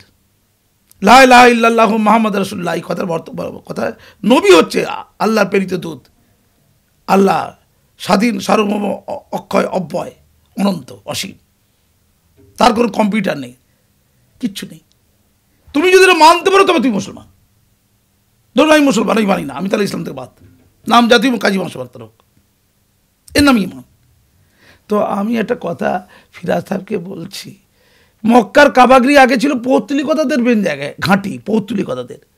হযরত ইব্রাহিম আলাইহিস সালাম, যাকে ইসলামের আদি পিতা বলা হয়, হযরত মুহাম্মদের আগের নবী, তিনি পৌত্তলিকতা সরিয়ে একেশ্বরবাদের ডাক দিয়েছিলেন। তখন থেকে হজ শুরু হয়েছে, হজ, এই যে হজ হয় আর কি, নবী সেটাকে অনুসরণ করেছেন মাত্র।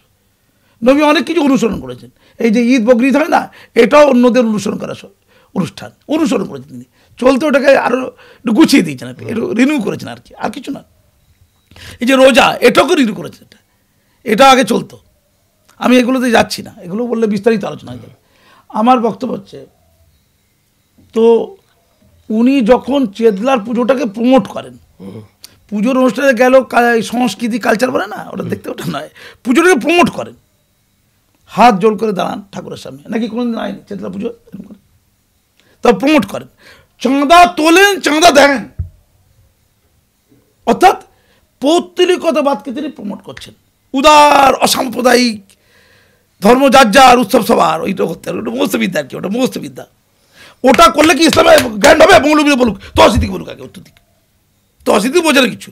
যত মুসলমান পণ্ডিত তাদেরকে চ্যালেঞ্জ করে বলছি, এক পার ইসলামিক ইডিওলজি, এক পার ইসলামিক ফিলোসফি, এক পার ইসলামিক ভার্ডিক্ট, পৌত্তলিকতাকে যদি তুমি প্রমোট করো, অত বড় পুজো হয় না। কলকাতা জেলার অন্যতম সেরা পুজো হচ্ছে চেতলা পুজো, ওটা ববিদার পুজো, চেতলা অগ্রণী। এটা করে ভাবের ঘরে চুরি, হিন্দুদের কই দিকে ম্যারেজ, তখন হচ্ছে আমি ববি, আর মোল্লাদের কাছে গিয়ে আমি হাকিম। কিন্তু চালাকি, আসলে কোনো ধর্মটা মানে না, আসলে কোনো ধর্মটা মানে না, ধর্ম একটা ব্যবসা করে আর কি। তো এটা হলে তো ইসলাম থেকে বাদ, আগে মুসলমান বহন করতে হবে তাকে আর কি।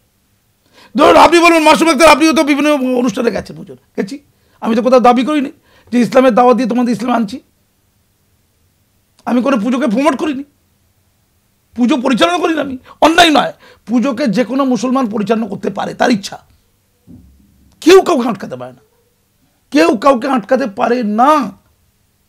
কিন্তু তুমি একদিকে বলছো আমি আল্লাহ ছাড়া কাউকে মানি না, আল্লাহ শুধু এক, আল্লাহ আল্লাহ আল্লাহ, এইদিকে তহা বলছে, আল্লাহ উচ্চারণ ঠিক নেই অবশ্য, তহা বলছে, উনি বলছেন চূড়ান্ত অশিক্ষিত বলছেন। তো তুমি এ কথা বলে তুমি অমুসলমানদেরকে ইসলামে দীক্ষিত করবে, আর তুমি নিজেই মুসলমান হলে না, এটা কেমন করে হয় ভাই? তোমাকে তো পুরো মুসলমান হতে হবে নাকি?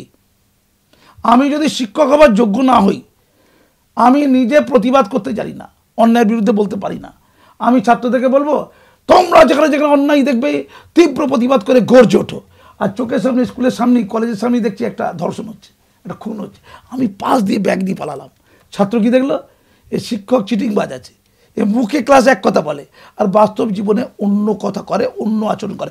কাজী মাসুম আক্তার তা নয়, সত্যমেব জয়তে জয়তে, আপনি আচরি ধর্ম, এই কাজটা করি, তাই প্রিয় পাত্র হতে পারিনি, কাউকে তেল দিতে পারিনি, মোসাহেবি করতে পারিনি, যে পত্রিকাগুলোতে বসলে, যে চ্যানেলগুলোতে বসলে বিরাট সমাজকর্মী, আমার সাথেই যারা টিভি চ্যানেলে বসে তাদের একটা অংশকে আমি সমাজ বিরোধী মনে করি। আবার কিছু কিছু লোককে দেখি যে মরে গেছে, যেমন তিলোত্তম, তাকে নিয়ে নোংরা ব্যবসা হচ্ছে, বুঝতে পেরে গেছি, ব্যবসা একটা কোটি কোটি টাকার লেনদেনের ব্যবসা, মরে যাওয়ার পর তাকে বাঁচিয়ে কিছু হবে? যারা এখনো বেঁচে আছে তাদের জন্য না, মরে গেছে সেদিকে নাচবে।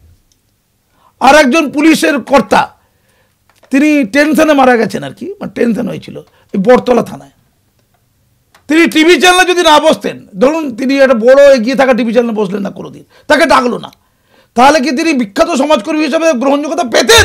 লাখ টাকার প্রশ্ন করুন। তা টিভি চ্যানেল বললে তিনি বিখ্যাত, আমাকে না ডাকলে বা আপনাকে না ডাকলে বিখ্যাত নন, আপনি কাজ করছেন না। হ্যাঁ, তাদের বলি বটতলা থানায় রবীন্দ্রনাথ ঠাকুরের নামে কোটি কোটি টাকা লুট হয়েছে, টেগো সোসাইটি ফর রুরাল ডেভেলপমেন্ট। আমি হাইকোর্টে লড়াই করছি, বটতলা থানায় তাদের বিরুদ্ধে ডায়েরি করেছি, আমার কাছে তাদের লুটের প্রমাণ আছে, ডায়েরি করার পর একাধিক ধারা দেওয়া হয়েছে, থানায় রোজ যাচ্ছি, বারে বারে যাচ্ছি, এখনও অপরাধীর বিরুদ্ধে কোনো পদক্ষেপ নেয়নি থানা। আমি মানসিকভাবে টর্চার হচ্ছি, এখনও বেঁচে আছি, আমার পাশে দাঁড়াবেন না, আগে মরে গেলে তবে শোক সভা করবেন, এর নাম হচ্ছে ভণ্ডামি।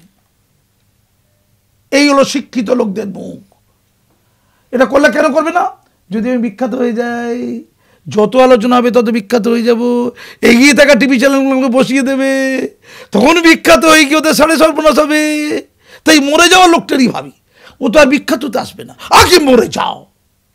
আমার মাথায় যখন লোহার রডটা বেড়েছিল স্কুল চলাকালীন সময়, জাতীয় সঙ্গীত গাওয়ার জন্য লোহার রড পড়েছিল, তো রক্তাক্ত হয়েছিলাম, তো কোমায় গিয়েছিলাম, তো যে কোনো কারণেই মারুক, স্কুল চলাকালীন সময় একজন প্রধান শিক্ষককে রক্তাক্ত করতে পারে? ওটা কোনো নিউজ নয়, উত্তর দিন আমাকে। পশ্চিমবঙ্গের মিডিয়াকে আপনাদের মাধ্যমে চ্যালেঞ্জ করছি,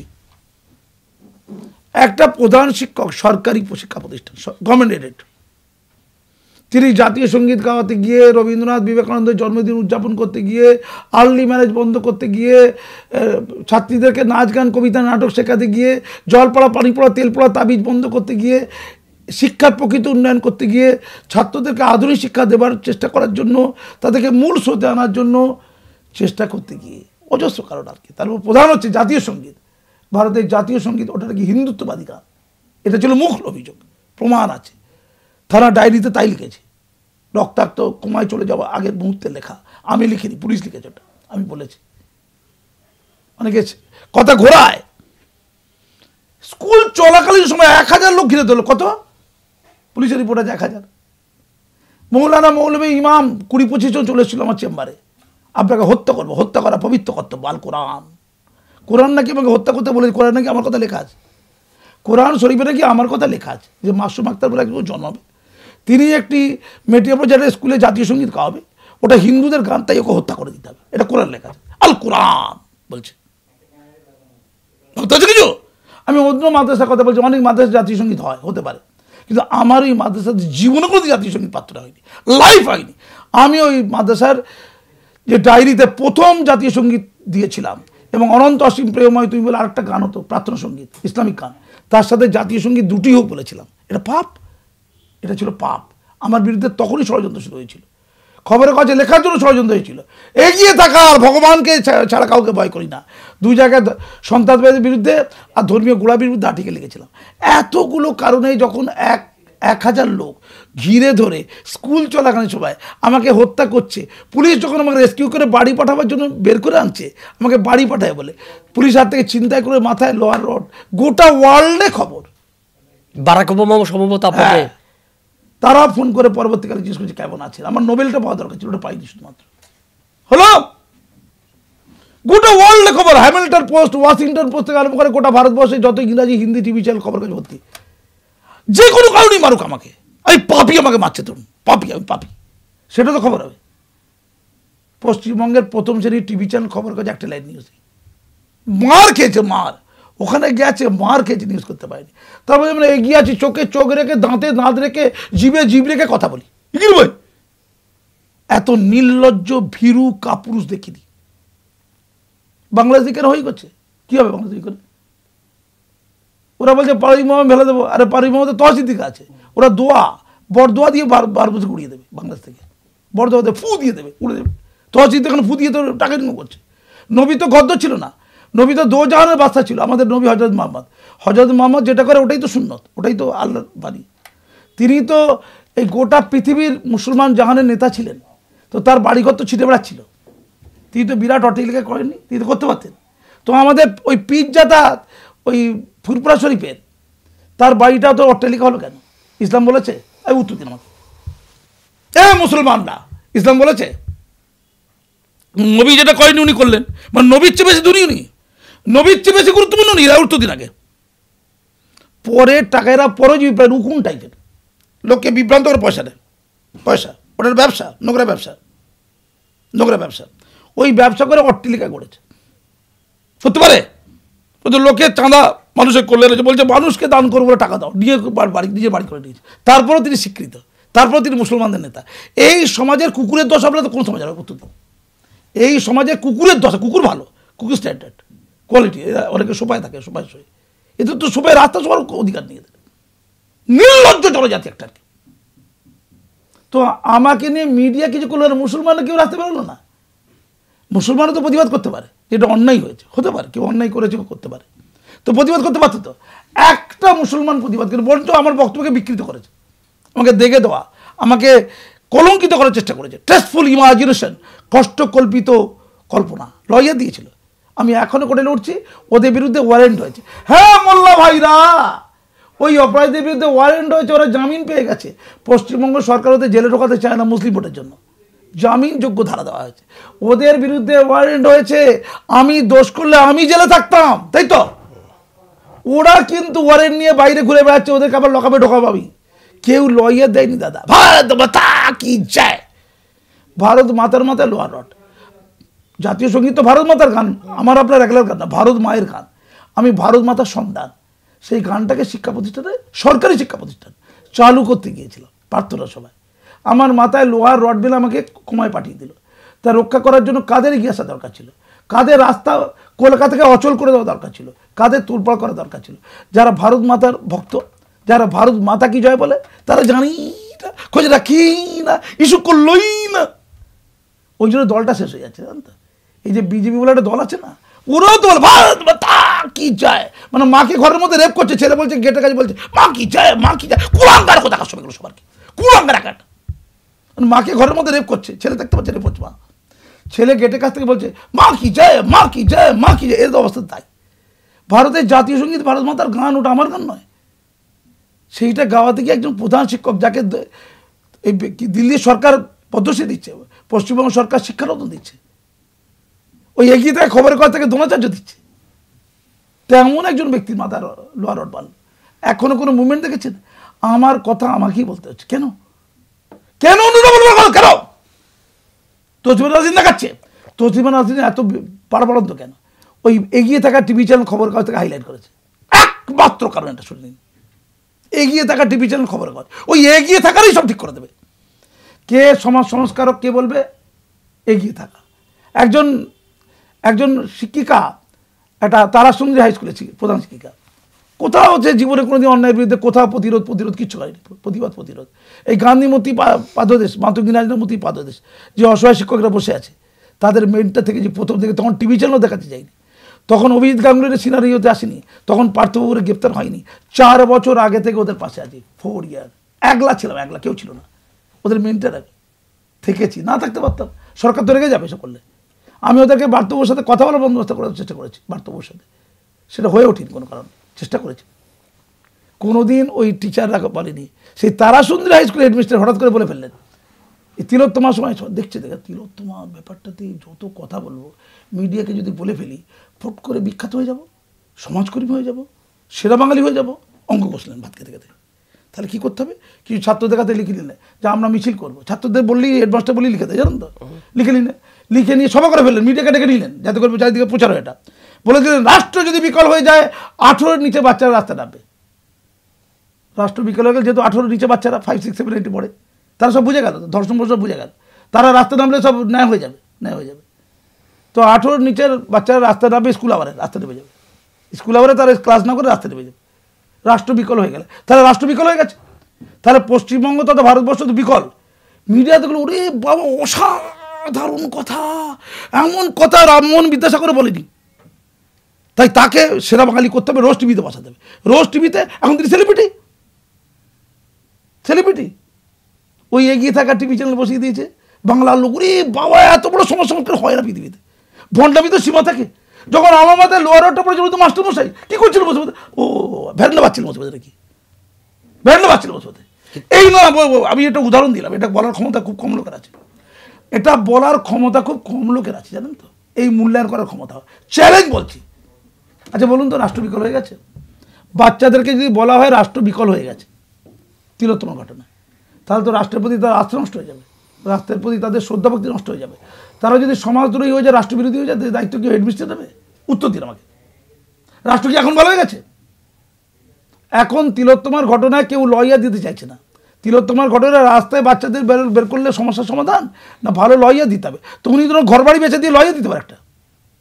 আর যারা 4 কোটি 5 কোটি তুলেছে, তারা তো কিছুই করছে না, বসে আছে। তারা তো ওই টাকাটা তো তিলোত্তমার বাম্মাকে দিয়ে দিতে পারে, তিলোত্তমার বাম্মাকে দিয়ে দেবে। তিলোত্তমার বাম্মা একসঙ্গে কাঁদবে, জানেন, তখন ঝগড়া জড়িয়ে যাবে, জানেন তো? তিলোত্তমার বাম্মা ভার্সেস এই মাহাতোরা, কি টাকা দাও, আমার মেয়ের নামে তুলেছে, টাকা দাও, এটা মধুচক্র করছে। দ্রোহের রাত্রি যেমন, মধুচক্রের রাত্রি যেমন, তোমার মাথায় উকুন হোক। আমি বলেছিলাম ভণ্ডামি হচ্ছে। আমি বলেছিলাম পশ্চিমবঙ্গের ইতিহাসে তিলোত্তমা আন্দোলনের মতো এত ফ্লপ আন্দোলন একটা হয়নি। কিছু ভালো লোককে, সৎ লোককে মিসগাইড করা হয়েছে। সৎ ভদ্র ভালো লোক, গৃহবধূ, বৃদ্ধ-বৃদ্ধা, এমনকি ওই রিক্সা চালক, সে তার সারাদিনের কষ্টার্জিত অর্থ ওই মাহাতো হাতে তুলে দিয়েছে। এদেরকে বিভ্রান্ত করা হয়েছে। ওরা স্বপ্ন দেখেছিল, সত্যিই তো প্রতিবাদ হচ্ছে। কিন্তু তখনই আমি জেনেছিলাম, প্রথম বলেছিলাম পশ্চিমবঙ্গের ইতিহাসে কাজী মাসুম আক্তার, কেউ বলেনি। তারপরে এখন বলছে দাদা আপনি ঠিক বলেছিলেন, ওদেরকে ভণ্ড বলেছিলাম। প্রতারক বলেছিলাম। তিলোত্তমার ধর্ষণ জুনিয়র ডাক্তাররা করেছে বলে আমার ধারণা। ওরাই খুন করেছে, ওরাই করেছে, আর ওরাই এগিয়ে এসছে। এই বাসে জানেন তো যারা পকেট মার, যখন ধরা পড়ে যায় না, যে পকেট মারি করে সেই ধর ধর ধর ধর ধর ধর করতে করতে পালায়। একে বলে চালাকি করা। আমি জানি না, আমি কারো নির্দিষ্ট লোক বলতে পারবো না, আমার বলার ক্ষমতা নেই, কিন্তু জুনিয়র ডাক্তারই তো উপর নিচে থাকে। যারা উপর নিচে থাকে ওই বিল্ডিংয়ের, তারা তো করবে এটা। আর সঞ্জয় রায় তো ছিল প্রস্টিটিউশনে, পতিতালয়। 3টের সময় পতিতালয় থেকে তাকে ডাকা হয়েছে, সে ফিনিশিং ডাক দিয়েছে, বলছে আমরা সব কাজকর্ম করে দিয়েছি, তুই মৃতদেহের উপরে একটু রেপ করে দে। এটা হতে পারে অনুমান একটা। তো সঞ্জয় রায়টাকে ধরা করে যোগ্যতা, গোটা আন্দোলনের ফল হয়েছে নেগেটিভ। কিন্তু মানুষ দিকে না দিল। কতগুলো সেলিব্রিটি, তাদের কেউ প্রতিবাদী জানতো না। মোমবাতি শিল্প কমে গিয়েছিল, মোমবাতি বিক্রি বড্ড কমে গিয়েছিল, মোমবাতিরা কাঁদছিল, সেই মোমবাতি ভালো বিক্রি হয়েছে। আর লিপস্টিক দিয়ে সেলিব্রিটিরা কাঁদো কাঁদো চোখে কেঁদে ফেললো, বলেছ শেষ দেখে ছাড়বো। কবে শেষ দেখে ছাড়বেন? এখন তো লয়ার নেই। আপনারা আগে লয়ার দিন, প্রত্যেকটা লোক ওই তারাশুনি লয়ের দিক আগে, সারাদিন না সুপ্রিম কোর্টে কেটে বসে থাকবে। দেশ তো বিকল হয়ে গেছে। স্কুল ছেড়ে দিন, ওই রিজাইন দিয়ে দিন পড়াশোনা থেকে, চাকরি থেকে। শুধু তিলোত্তমা তিলোত্তমা, শয়নে স্বপ্নে জাগরণে তিলোত্তমা করবো। আমি 10 বছর 20 বছর পর দেখবো কতই করতে পারে। কেবলমাত্র টিভির বুমের জন্য, কি বললাম, এগিয়ে থাকা টিভি চ্যানেল আর খবরের কাছের বুম আর সাংবাদিকদের লোভেই আন্দোলন। অনলি সেরা বাঙালি হয়ে গেছে। আচ্ছা, একটি কথা বলে সেরা বাঙালি, একটা লাইন বলে সেরা বাঙালি, ভালো না? আর যারা লড়ে যাচ্ছে, আমার কথা বাদ দিন, প্রচুর লোক লড়ে যাচ্ছে রাজ্যে, নীরবে নিভৃতে, তাদের কথা কেউ জানেও না। আমার কথা কেউ কেউ জানে, একটু একটু লোক জানে, তাদের কথা কেউ খোঁজও রাখে না। সমাজে যখন ওই আসল মানুষগুলো হারিয়ে যায় না, যখন আসল মানুষগুলো বিক্রি হয়ে যায়, শেষ হয়ে যায়, অপাঙ্ক্তে হয়ে যায়, যখন নকল ঘৃণ্য মানুষগুলো সমাজের মাতব্বর হয়ে যায়, যারা অঙ্গভঙ্গি করে, ভণ্ডামি করেই সমাজকর্মী, ভণ্ডামি করেই মানবতাবাদী, ভণ্ডামি করেই আদর্শ হয়ে যায়, সমাজ আদর্শহীনতার করাল গ্রাসে পচে পচে দুর্গন্ধ কলঙ্কিতময় হয়ে যায়। আমার এই বাংলা, আমার এই দেশ তাই হচ্ছে। মন্দির, মসজিদ, ভণ্ডামি। টিভি চ্যানেল ঠিক করে দেবে কে নেতা কে নয়। যখন বাংলাদেশের লোকদের মারা হচ্ছিল, 2 মাস আগে টিভি চ্যানেলগুলো হাতে পায়ে ধরেছে, দাদা খুব অত্যাচারিত হচ্ছে। 30টার মতো হিন্দু পরিবারকে কাজী মাসুম আক্তার এই কলকাতা থেকে বাঁচিয়েছে। এখনো কলকাতায় ঘুরে বেড়াচ্ছে, তাদের ভিসা হচ্ছিল, ভিসা আমি করে দিয়েছি, ওটা টিভিতে বলেছে। আমি ধর্মে কাজী মাসুম আক্তার। একটা হিন্দুর প্রতি অত্যাচার ধর্মীয় কারণে বাংলা সবাইকে, একটা আমার ছিল এটা প্রশ্ন। ইউনূস সাহেবের কাছে এটা ছিল প্রশ্ন। 2 মাস 2.5 মাস আগে এরা তিলোত্তমা নিয়ে এত ব্যস্ত হয়ে পড়েছিল, টিভি চ্যানেল টিআরপি একটা নিউজ করেনি। এখন কিন্তু তেমন অত্যাচার হচ্ছে না, শুধু চিন্ময় বাবু করছে না, এখন নিউজ নেই অ্যাকচুয়ালি, কিন্তু এইটাকে নিয়ে করে কমে খেতে হবে। আর লোক নাচছে। আর বাংলাদেশ কি দাবি করছে? যে আওয়ামী লীগের চুরির মাল পেয়েছে মিডিয়াগুলো, ভারতীয় মিডিয়াগুলো। আওয়ামী লীগ যে চুরি করেছিল টাকা পয়সা গোটা ওয়ার্ল্ডে, সেই টাকায় লালিত পালিত হচ্ছে বাংলার মিডিয়া। আর শুনুন, এটা বাংলাদেশের লোকের বক্তব্য। হায় রে আন্দোলন, হায় রে লড়াই, হায় রে মানবিকতা, হায় রে ন্যায় প্রদর্শন, হায় রে গণতন্ত্রের উল্লেখযোগ্য স্তম্ভ মিডিয়া, হায়, শুধু হায়। আমি রক্ত দিয়েছি, মৃত্যুমুখে পড়েছি। আমাকে বাড়ির লোক বলে, তুমি এত ঝুঁকি নিচ্ছ, তোমার তো ঝুঁকি হয়ে যাচ্ছে গো। আমি বলেছি, আমি তো মরেই গিয়েছিলাম, আমার তো ফসিল হওয়ার কথা ছিল, আমি তো বেঁচে আছি। অনেক সম্মান মানুষ দিয়েছে। এই যে টিভিতে এখন বলছি, আপনাদের এখানে দেখবেন কত মানুষ শুধু কমেন্ট করবে। আমাকে যে দেবতা তুল্যভাবে শ্রদ্ধা করেন না, রাস্তাঘাটে দেখতে পাই। আমি নেতা নই, মন্ত্রী নই, ত্রাতা নই, কোনো হরিদাস পাল নই, কোনো বিখ্যাত নই, বাসেটা আমি ঘোরাফেরা লোক করা একটা অন্তজ প্রান্তিক লোক। আমি প্রান্তিক পরিবার থেকে এসেছি, ঠিক আছে? এই শ্রদ্ধা ভক্তি কি কম? নিঃস্বার্থ। একটা মন্ত্রী হয়ে গিয়ে যে শ্রদ্ধা করে, ফিরহাদ হাকিম সাহেব যেই মন্ত্রিত্ব থেকে চলে যাবে, যারা বিজেপি নেতা হয়ে আছে, যারা ওই নেতাগিরি থেকে চলে যাবে, রাস্তার একটা অ্যাসোসিয়েশন ডগও পাতি যাবে না, সেও ভাববে এই দিকে যাওয়া যাবে না, অন্য রাস্তা দিয়ে যাই। এত গুরুত্বহীন সমাজে, এতটাই গুরুত্বহীন। কাজী মাসুম আক্তারের কোনো পথ নেই। আমার মতো আরও লোক আছে যারা নীরবে নিভৃতে কাজ করছে, আমার চেয়ে বেশি কাজ, অনেক বেশি কাজ করছে তারা। মানুষ শ্রদ্ধা করে তাদের, মানুষ। তাই মরতেও ভয় পাই না, পীরের মতো বলবো, মরার মতো বলবো, একবারই বলবো, হ্যাঁ, বারবার বলবো না। বিদ্রোহী কাজী মাসুম আক্তার, আমরা বিদ্রোহী কাজী নজরুল ইসলামের কথা শুনেছি। বিদ্রোহী, আমি বসে বসে ভাবছিলাম যে এই বিদ্রোহ, গোটা সমাজের অন্ধকারের বিরুদ্ধে বিদ্রোহ, গোটা সমাজের অন্যায়ের বিরুদ্ধে বিদ্রোহ, নিজের সমাজের মধ্যে থাকা বিদ্রোহ, যে অন্যায়, যে ঘুণ ধরা সমাজটাকে, সেখান থেকে ঘুণটাকে পরিষ্কার করে একটা শক্তপোক্ত ভিতের ওপর সমাজটাকে দাঁড় করানোর তার যে লড়াই, সেই লড়াই করতে গিয়ে তার জীবনের একটা ঝুঁকি থেকে গেছে। এই রকম একটা অবস্থায় দাঁড়িয়েও পিছু হটতে নারাজ বিদ্রোহী কাজী মাসুম আক্তার। আমার শেষ প্রশ্ন কাজী মাসুম আক্তারকে, এই মুহূর্তে আপনি যাদবপুর বিশ্ববিদ্যালয়ের চ্যান্সেলর নমিনি, রাজ্যপালের মনোনীত, আপনি দায়িত্বপ্রাপ্ত একজন অধ্যক্ষ বলা যায়, কলেজ বিশ্ববিদ্যালয়ের অধ্যাপকদের আপনি দায়িত্বে রয়েছেন, আচার্য নমিনি। পাশাপাশি ভারতীয় সেন্সর বোর্ডের আপনি প্যানেল মেম্বার, দুটো গুরুত্বপূর্ণ পদ সামলাচ্ছেন। কিছু না, এগুলো সব কিছু না। এগুলোতে আপনি কি রকম? আমি এইরকম আরও 50টা ওই চ্যান্সেলর নমিনি হলেও আমার কিছু এসে যায়। আমি কাজ করা মানুষ দাদা। আমি বাগবাজারের একটা শিক্ষা প্রতিষ্ঠানে যেখানে প্রধান আর কি, সেখানে যখন তখন লোক ঢুকে যেত, ওই লোকাল ক্লাবগুলো, ওই পুজো কমিটি সব ঢুকে যেত উইদাউট পারমিশন, 30-40 বছর ধরে। গোটা স্কুলটাকে এই কসাইখানা, আলু পটল ঝিঙের দোকান, একদম দেয়ালের উপরে স্কুলে উঠে যাচ্ছিল। আমাকে গভর্নমেন্ট পাঠিয়েছিল, আমি সমস্তগুলো তুলে দিয়েছি, কসাইখানা তুলে দিয়েছি, মুখ্যমন্ত্রীকে চিঠি করেছি, মেয়রকে চিঠি করেছি, সব দপ্তরকে চিঠি করেছি, লড়াই করেছি, এনক্রোচমেন্ট ডিপার্টমেন্টের লোক গেছে, লালবাজার থেকে পুলিশ গেছে। আর ওই ক্লাব তারা দাবি করেছে নেতাজি সুভাষচন্দ্র বসু নাকি তাদেরকে অর্ডার দিয়েছে যে ওই স্কুলে হেডমাস্টারের পারমিশন ছাড়াও আপনারা ঢুকে যাবেন যখন রাত 9টা-10টায়। এটা নেতাজি সুভাষচন্দ্র বসু নাকি তাকে বলে গেছে। সেই মর্মে দৈনিক পত্রিকাতে নিউজ হয়েছে, আমার কাছে কাগজ আছে, প্রমাণ আছে, ক্লিয়ার। আমি একলা ওই পুজো কমিটির বিরুদ্ধে লড়েছি, একলা। শিক্ষকরা আছেন পাশে, ভয়ে কুতকুত করতেন, মেরে দিয়ে চলে যেতেন।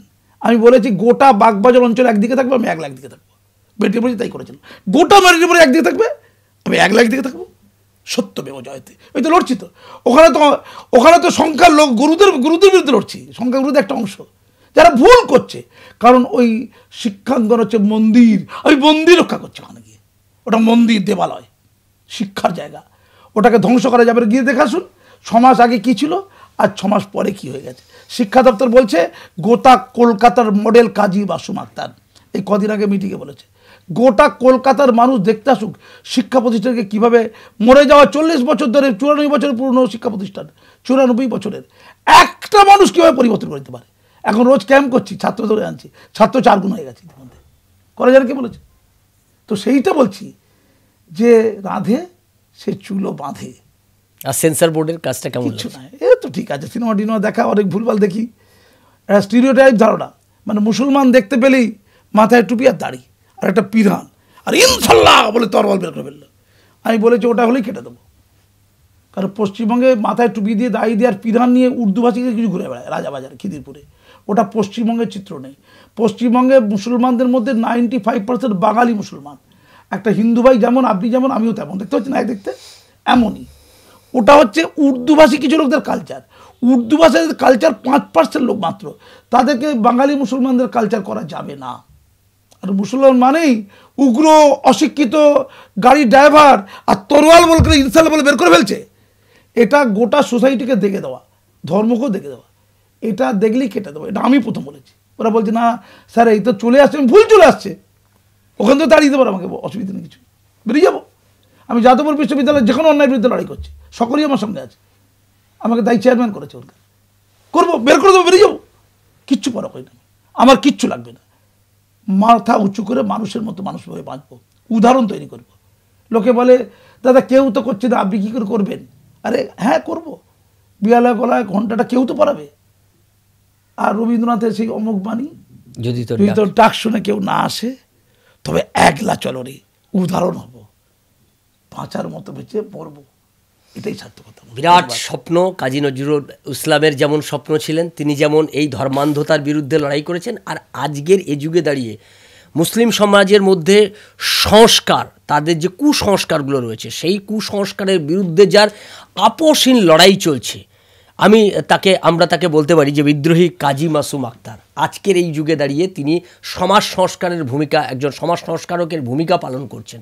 অনেক লড়াই, অনেক কঠিন লড়াই, অনেক বিদ্রোহ, অনেক প্রতিবাদ তিনি আজকে আমাদের বললেন। আজকে আমাদের ওভার বাউন্ডারির প্রথম এপিসোড এবং একদম আপনারা বলতে পারেন উদ্বোধনী এপিসোডে আমরা কাজী মাসুম আক্তারকে পেয়ে গেছিলাম। এরকম একটা জ্বলন্ত সমস্যা আমাদের ভারতবর্ষে, সেই জ্বলন্ত সমস্যাগুলোকে তিনি তুলে ধরলেন তার নিজের অনুভূতি থেকে, নিজের অভিজ্ঞতা থেকে। এটা একটা বড় পাওনা আমার মনে হয় ইভিএম নিউজের দর্শক বন্ধুদের কাছে এটা একটা বড় প্রাপ্তি।